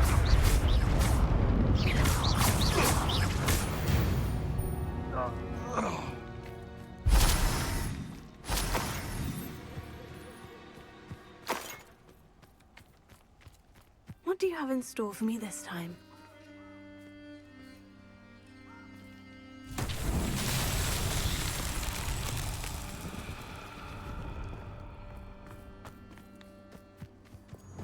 Lumos.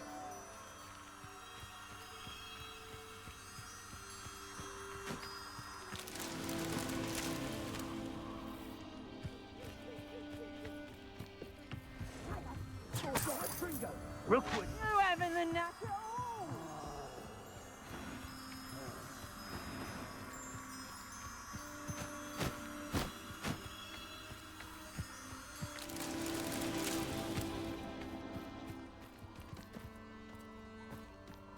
Lumos.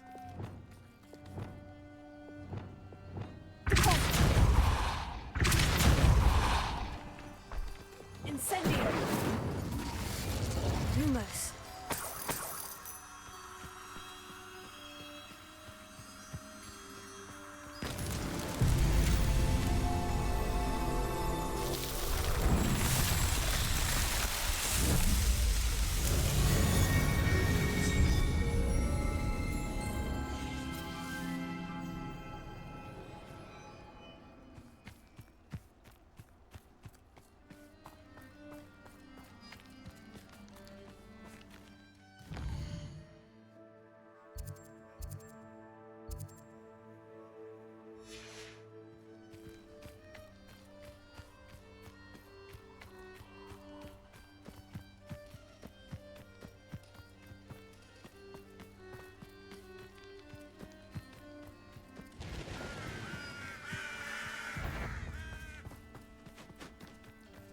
I'll check your pockets after you're dead.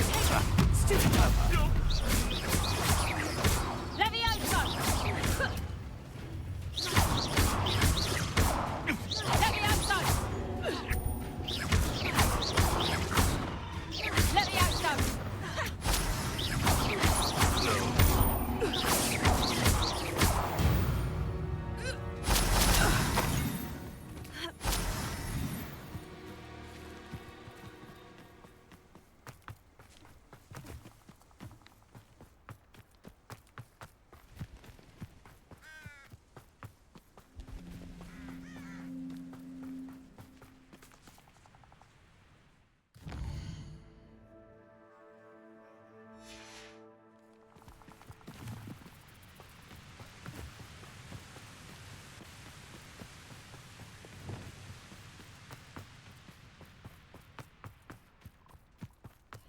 castle. Must have been quite stately in its time. You are the talk of the school since you saved Mr. Rib and I from the Ashwinders. We have come so far. We should discuss the next steps in our plan to stop Harlow.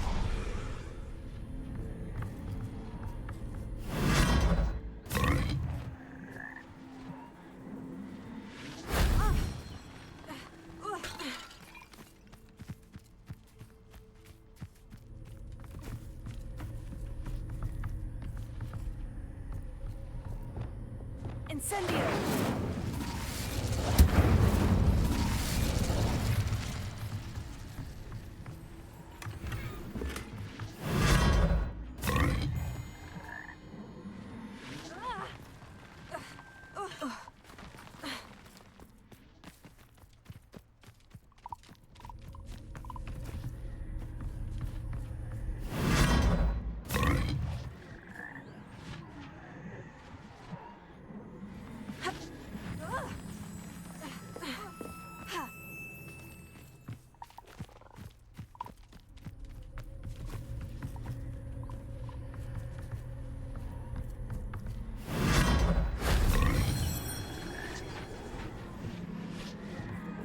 Revelio.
Revelio.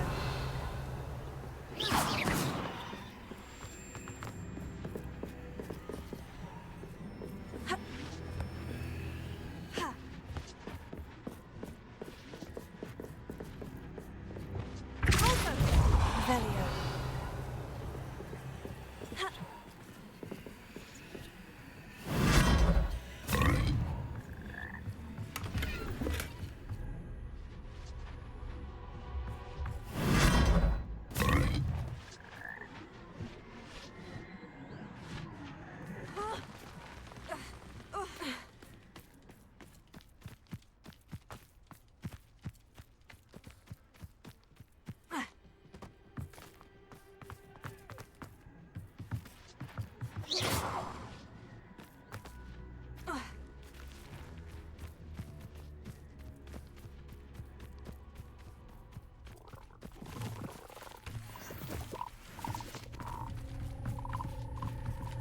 Revelio.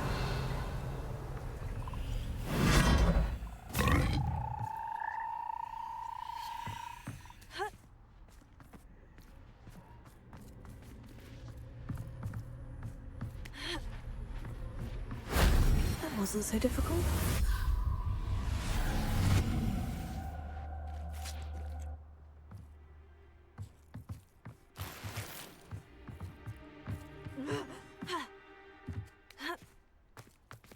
Revelio.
I have been meaning to speak with you.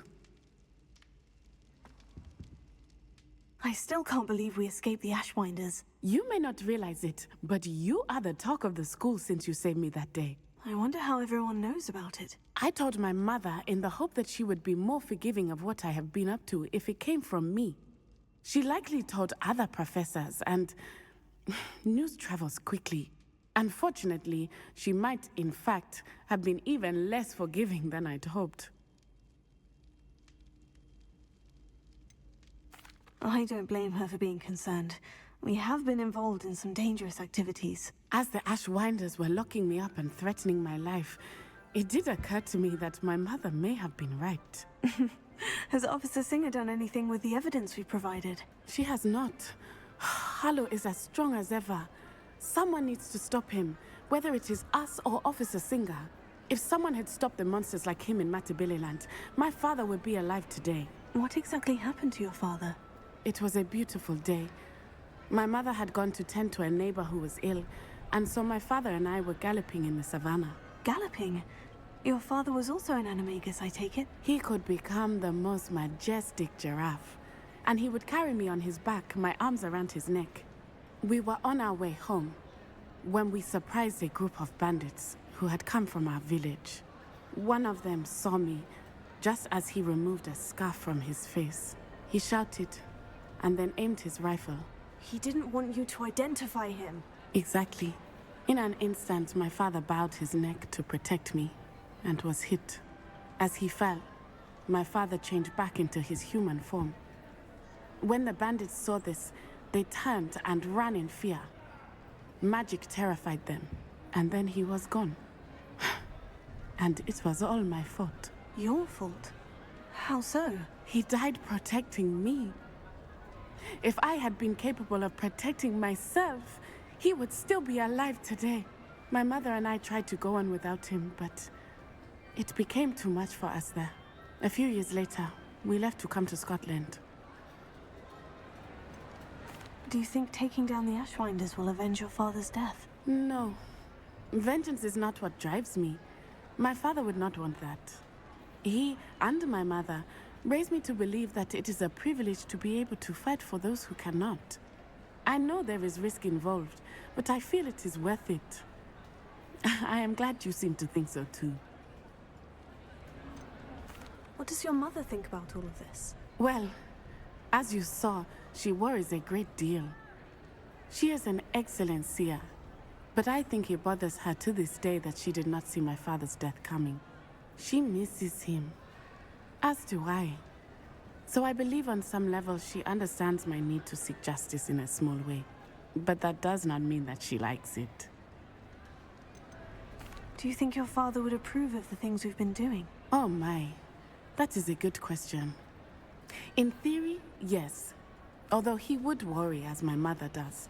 But I think he, of all people, would understand my persistence. My father never shied away from a fight for good, no matter how ruthless the foe. And I think he would have enjoyed knowing that I had a compatriot like you. I'm sorry, Natty. I can't imagine what you've been through. Your father sounds exceptional. He was. Truly extraordinary. And thank you for your kind words. We all have our burdens. My father had a saying about that. Yes, I remember. Rain does not fall on one roof alone. Exactly. Soon you and I will put an end to the Ashwinders, beginning with Harlow. And once he is gone, we will turn our attention to Rookwood. We are making progress, and we will succeed. Thank you again for saving me. You deserve all of the praise you have received.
Welcome back.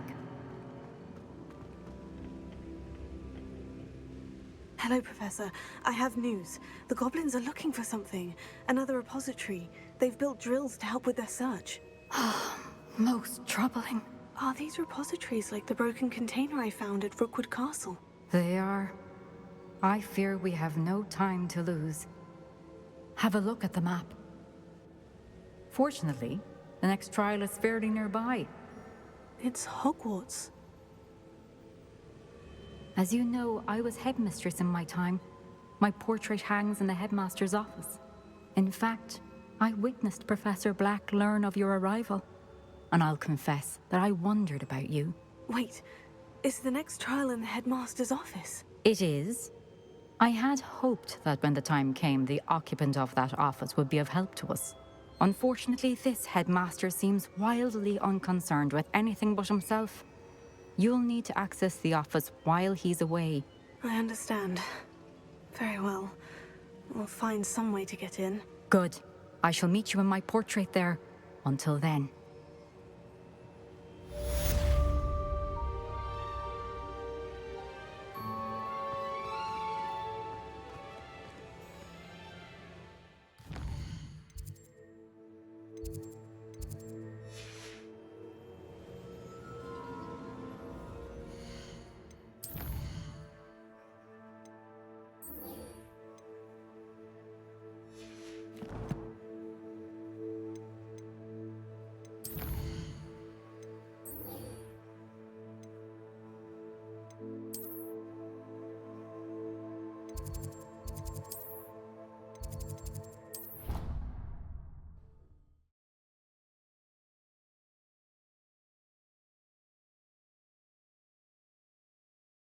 Professor Fig will know what to do.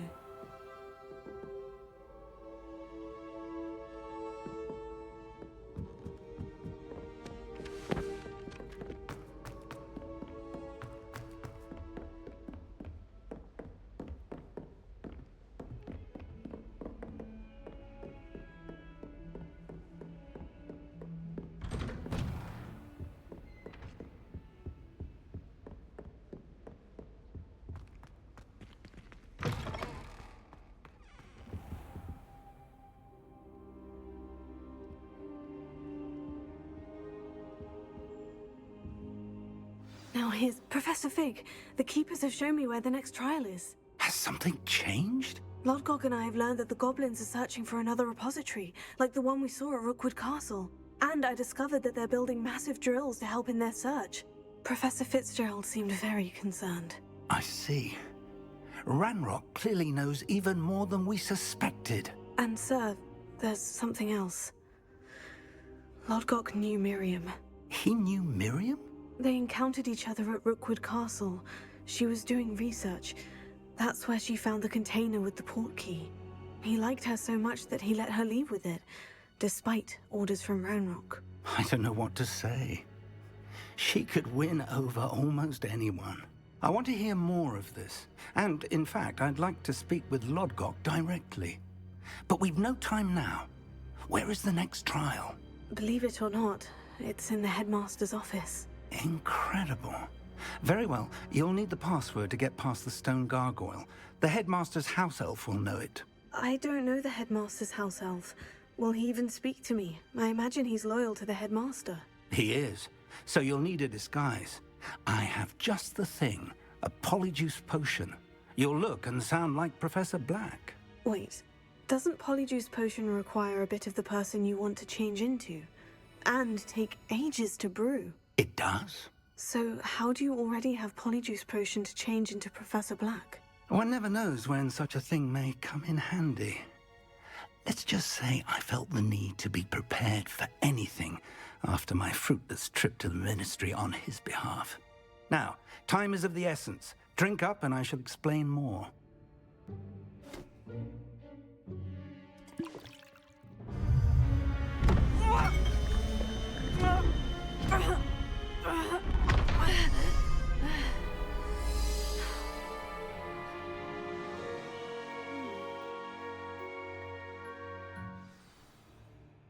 How do you feel?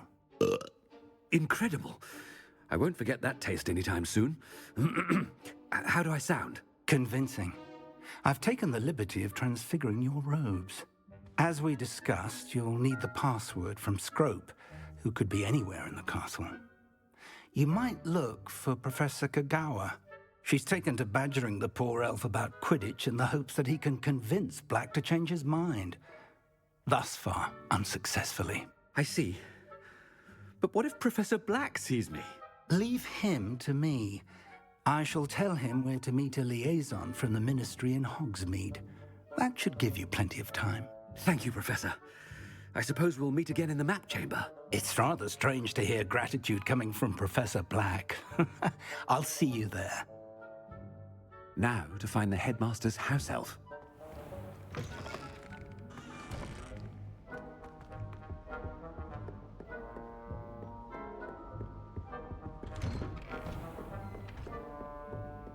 Professor, a moment of your time, please. Professor, I was hoping to catch you. Places to be, Professor Sharp. Places to be. Of course, sir. Only, you'd asked me about a particular potion, and I did? I did, yes. Well, spit it out, Sharp. I don't have all day. Probably best not to discuss it here, sir. I assure you, Sharp, you may speak freely. Very well. I've brewed the cure for boils you wanted. I can drop it by your office when it's convenient. Of course, yes. No need for all the cloak and dagger. Simply have a student deliver it. A student? Very well, sir, if you insist. I do. And thank you, Sharp. I just hope you've brewed enough for all my boils. Now, to determine which student gets this rather... Has anyone seen my ivory-handled hand mirror? Of course you haven't.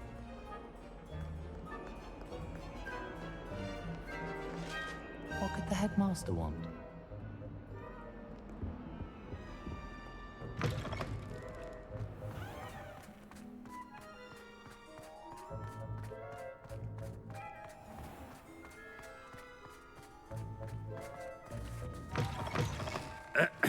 I wonder almost daily why I accepted this appointment from the ministry. Headmaster? Here, what could he want?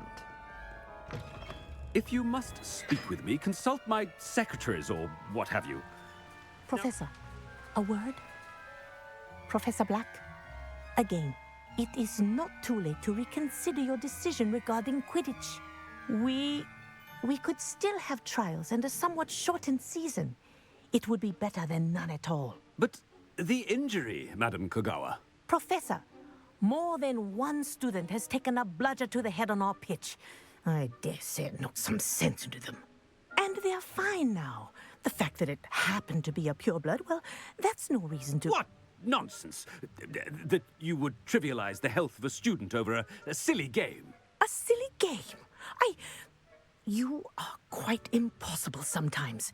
Sir, I've a good mind to write to the Department of Magical Games and Sports at the Ministry about you. I should think you'd have better things to do with your time. Now, where's my elf? Good day, Professor. And I spotted Scrope in the Great Hall. Seems to be avoiding me. I wonder why. Good day, Madam Kagawa. What did we do to deserve him as a headmaster? I haven't time for any of you at the moment. None. None at all. Move aside.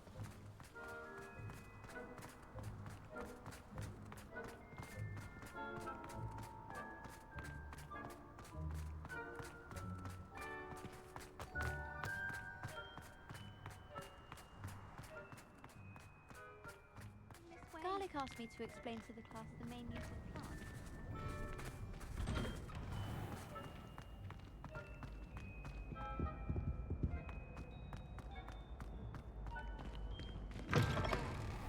Chewing with your mouth open?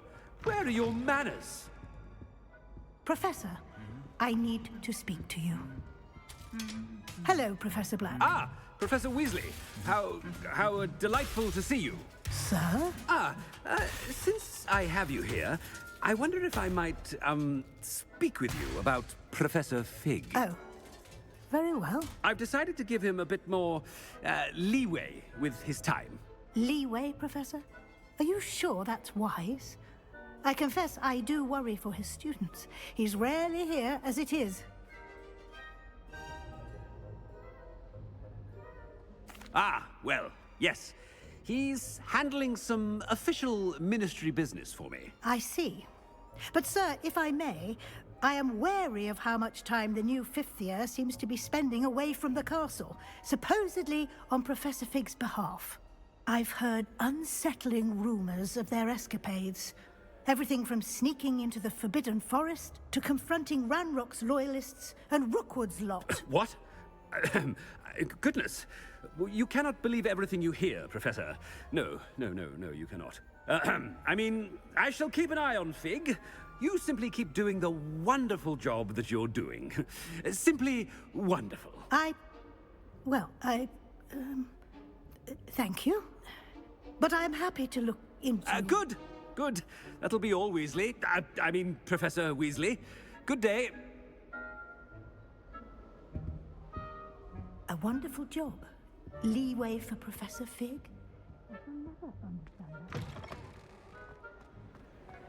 That ought to give Professor Fig some breathing room. Wait until Master sees what a... Attention, students. I hereby decree... Scroop! Oh, greetings, Master. Remind me of the password to my office. Oh, but Master made Scrope swear never to tell anyone, even Master himself. And now I'm telling you that you can tell me. Yes, sir. Of course, sir. Scrope begs forgiveness. It is the Black family motto, Master. Right. Of course. Master does remember it.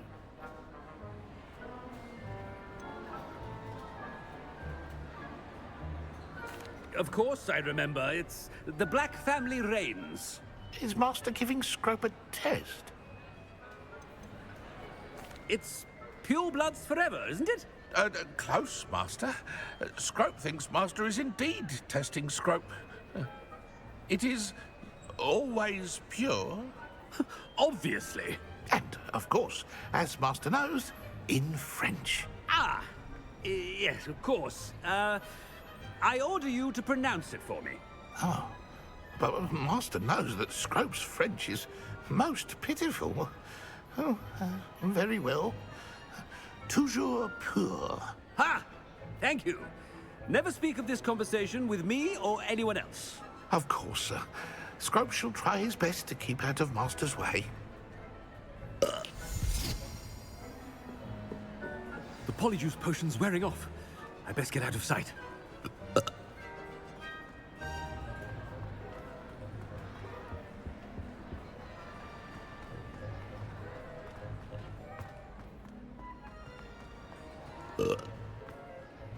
Made it just in time.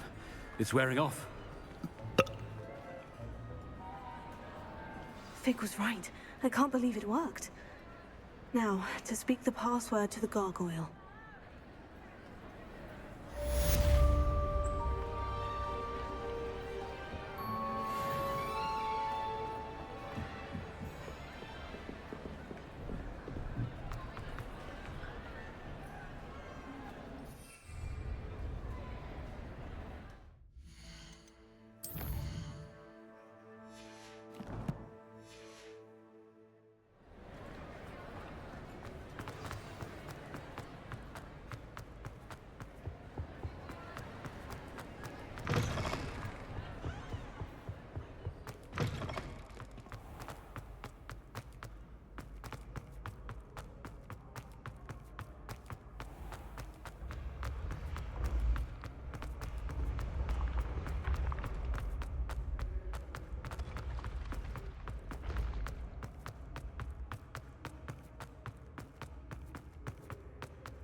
The gargoyle.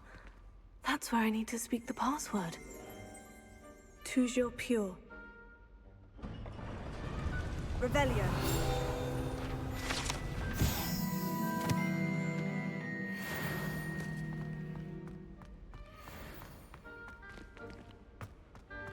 I wonder if all the elite wizarding families have a motto.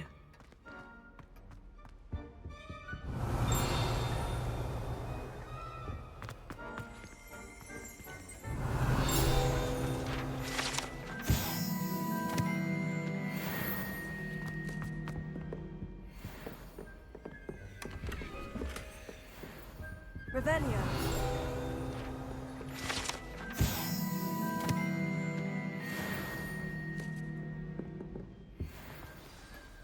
It's good to see you. All thanks to Professor Fig's quick thinking. Now what? Approach the pedestal in the antechamber and read the book that appears.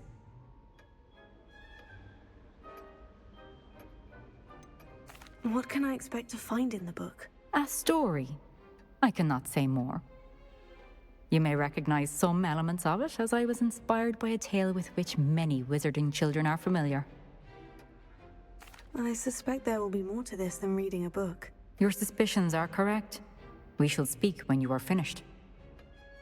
Has this been under the headmaster's nose all this time?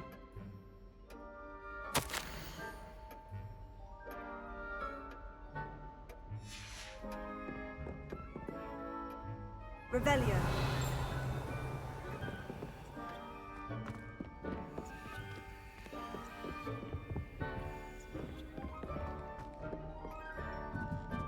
That must be the pedestal.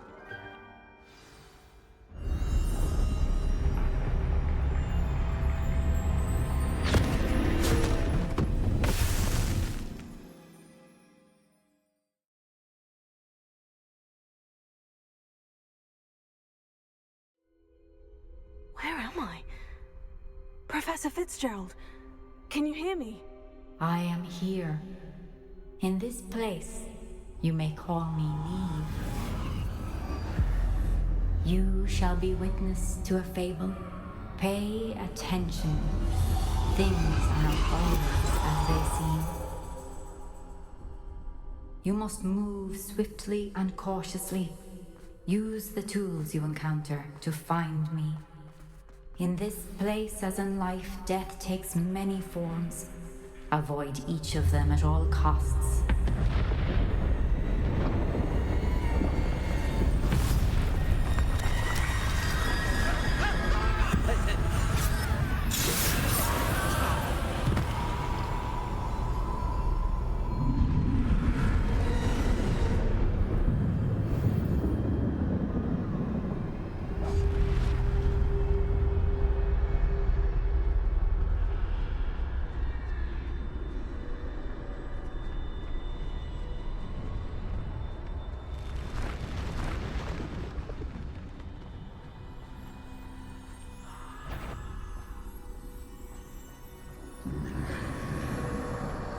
I should have run when I could. I'd be free by now. They're gone. For now. I need to get out of here. Where could Neve be? I need to time this just right.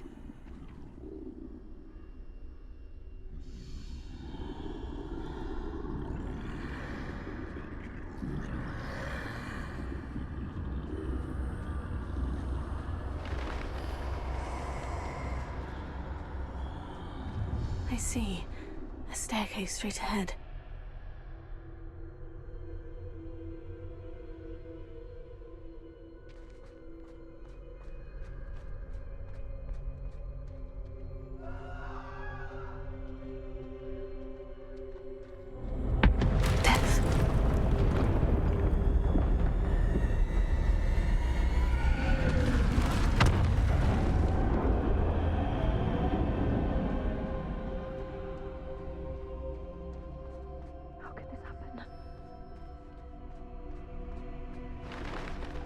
A ladder.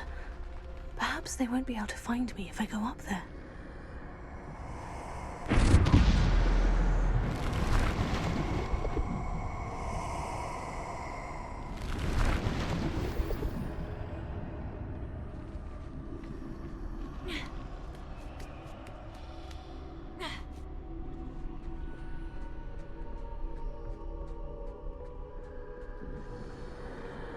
This is my chance.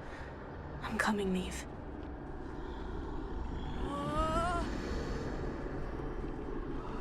Too many. I must cross this road as fast as I can.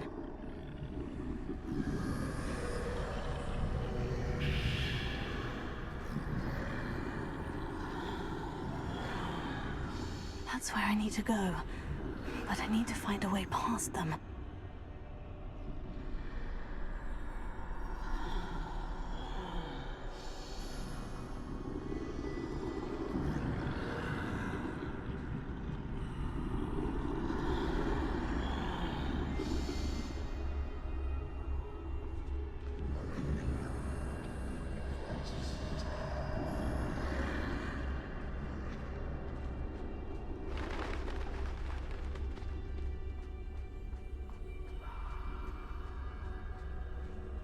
Nothing this way but more danger. There must be another way to find you. I need to turn back. There's no getting past them that way.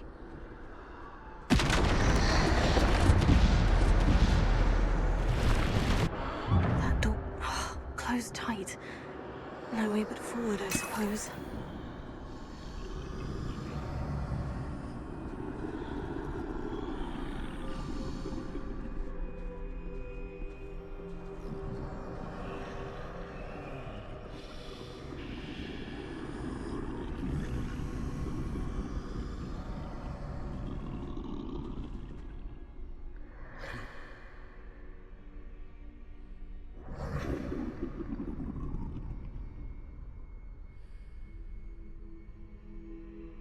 Now's my chance.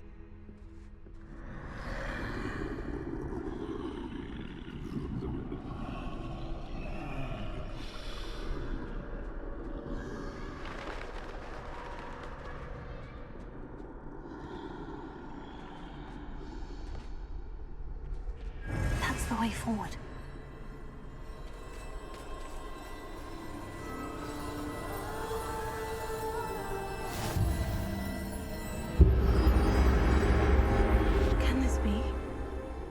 I'm invisible.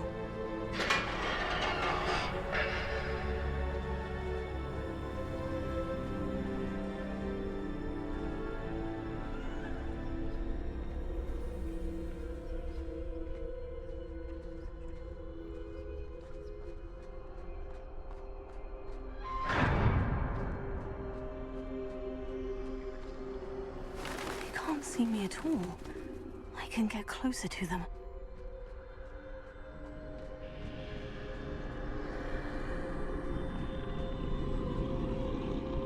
This is the way forward. Finally free. Now, where are you, Neve?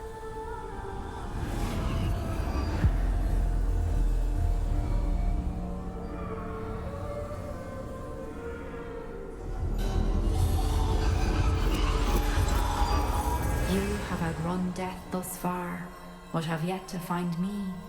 Keep searching, but this time you will be unable to hide. Wield the wand you see before you. Do not squander its extraordinary power.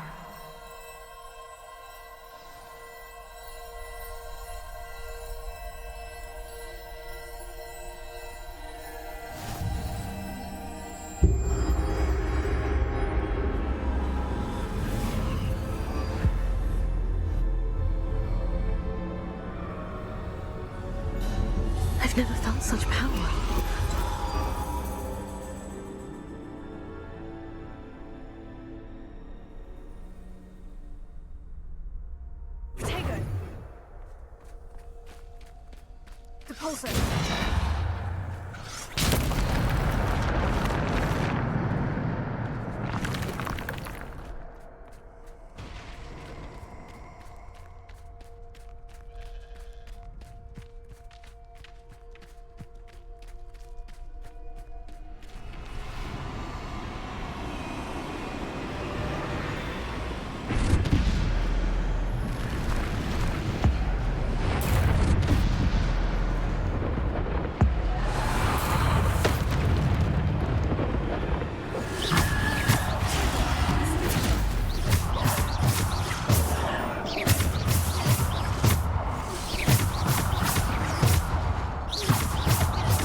Stone.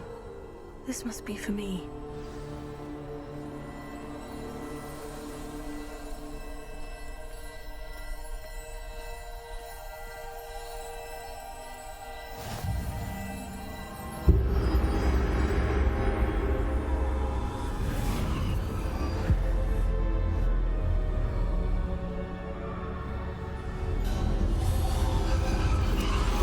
You're far from finished.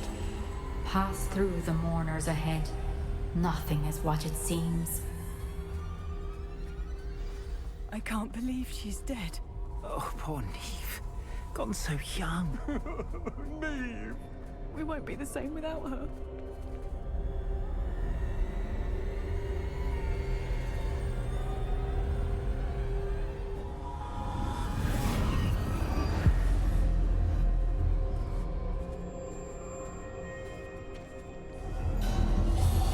You found me, but you cannot undo what has been done.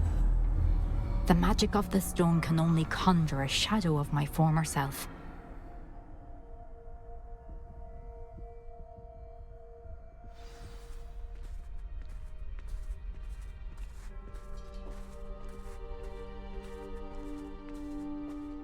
But there is no light without shadow, as there is no shadow without light.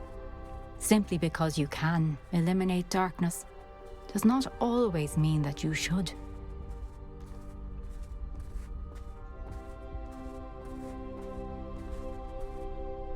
Remember that as you witness my memory.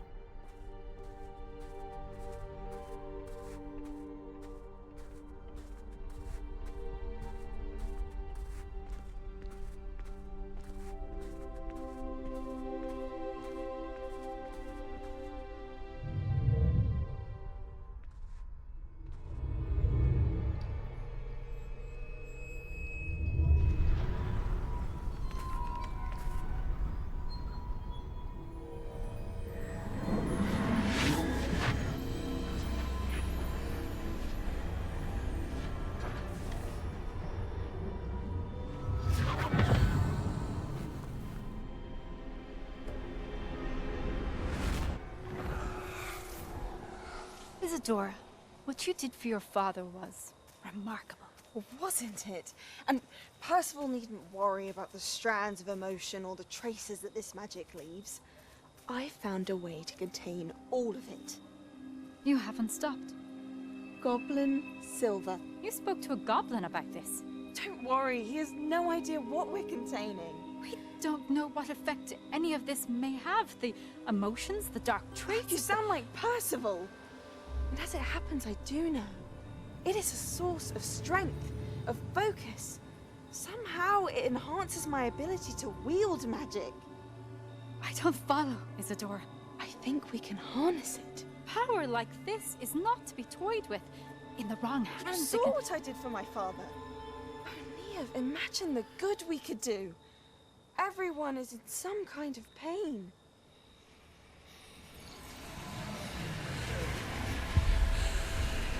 What are you doing?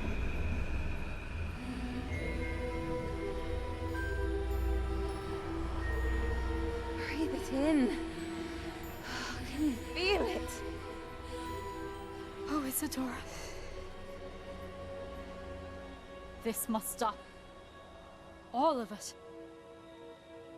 You've kept this power to yourselves for so long because you fear it. I choose to embrace it.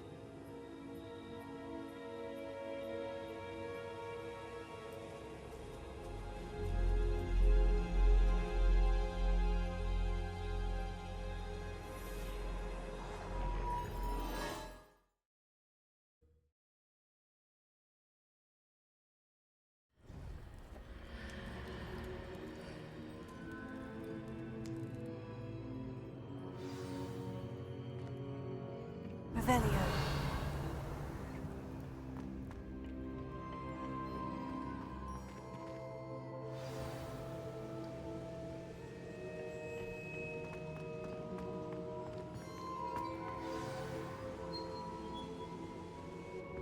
Is it true?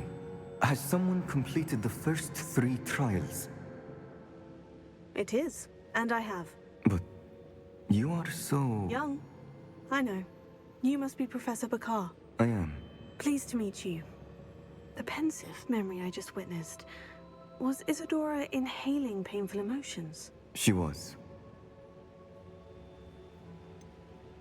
I found it disturbing. But how did she gain power from it? How did she harness it? It was disturbing. Although, I wonder that you are asking about her power. I hesitate to reveal the location of my pensive to someone who, perhaps, has yet to understand the responsibility of power. I can assure you, Professor, I do. In fact, what you don't yet know is that a dangerous goblin called Ranrock has accessed the repository at Rookwood Castle. He has learned to harness the contents of it as a source of immense power. He plans to use that power against wizard kind. We have no time to waste. I see. Nonetheless, The knowledge you shall gain after you witness my memories is too valuable to share without further consideration. I shall require time to confer with the other keepers.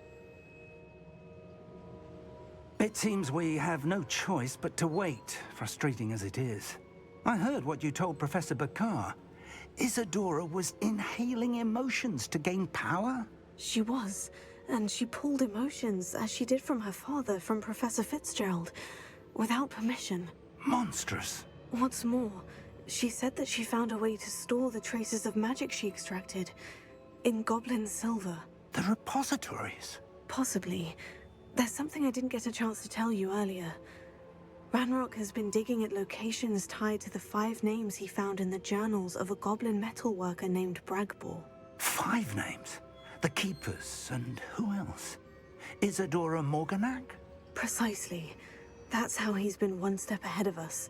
Gringotts, the Tower, Rookwood Castle. If the Keepers won't tell you where the next trial is yet, I say we at least maintain a watch on Ranrock. Perhaps he'll lead us to more information. Perhaps. I hope to hear from Lodgok soon. I haven't heard anything since I learned of the drills. Oh, and as you've probably guessed by now, your Polyjuice plan worked like a charm. I knew it would. I may have done too good a job distracting Black. I had no idea he can't hold his fire whiskey.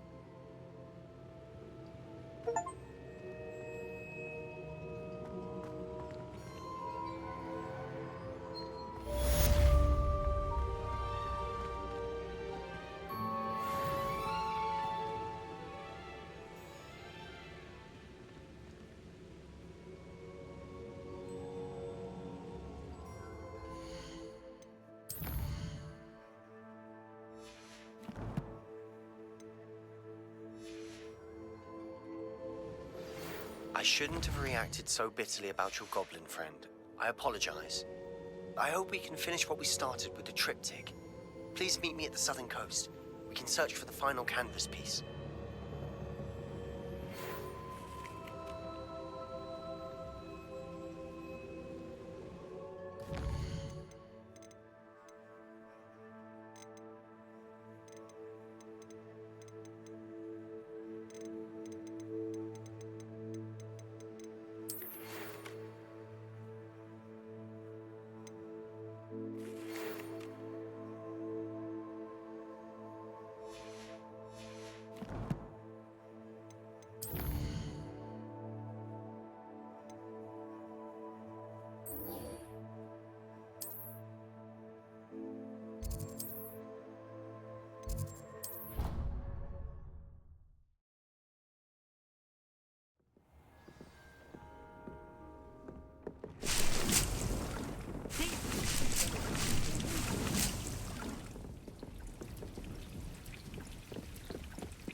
Hello, Deke.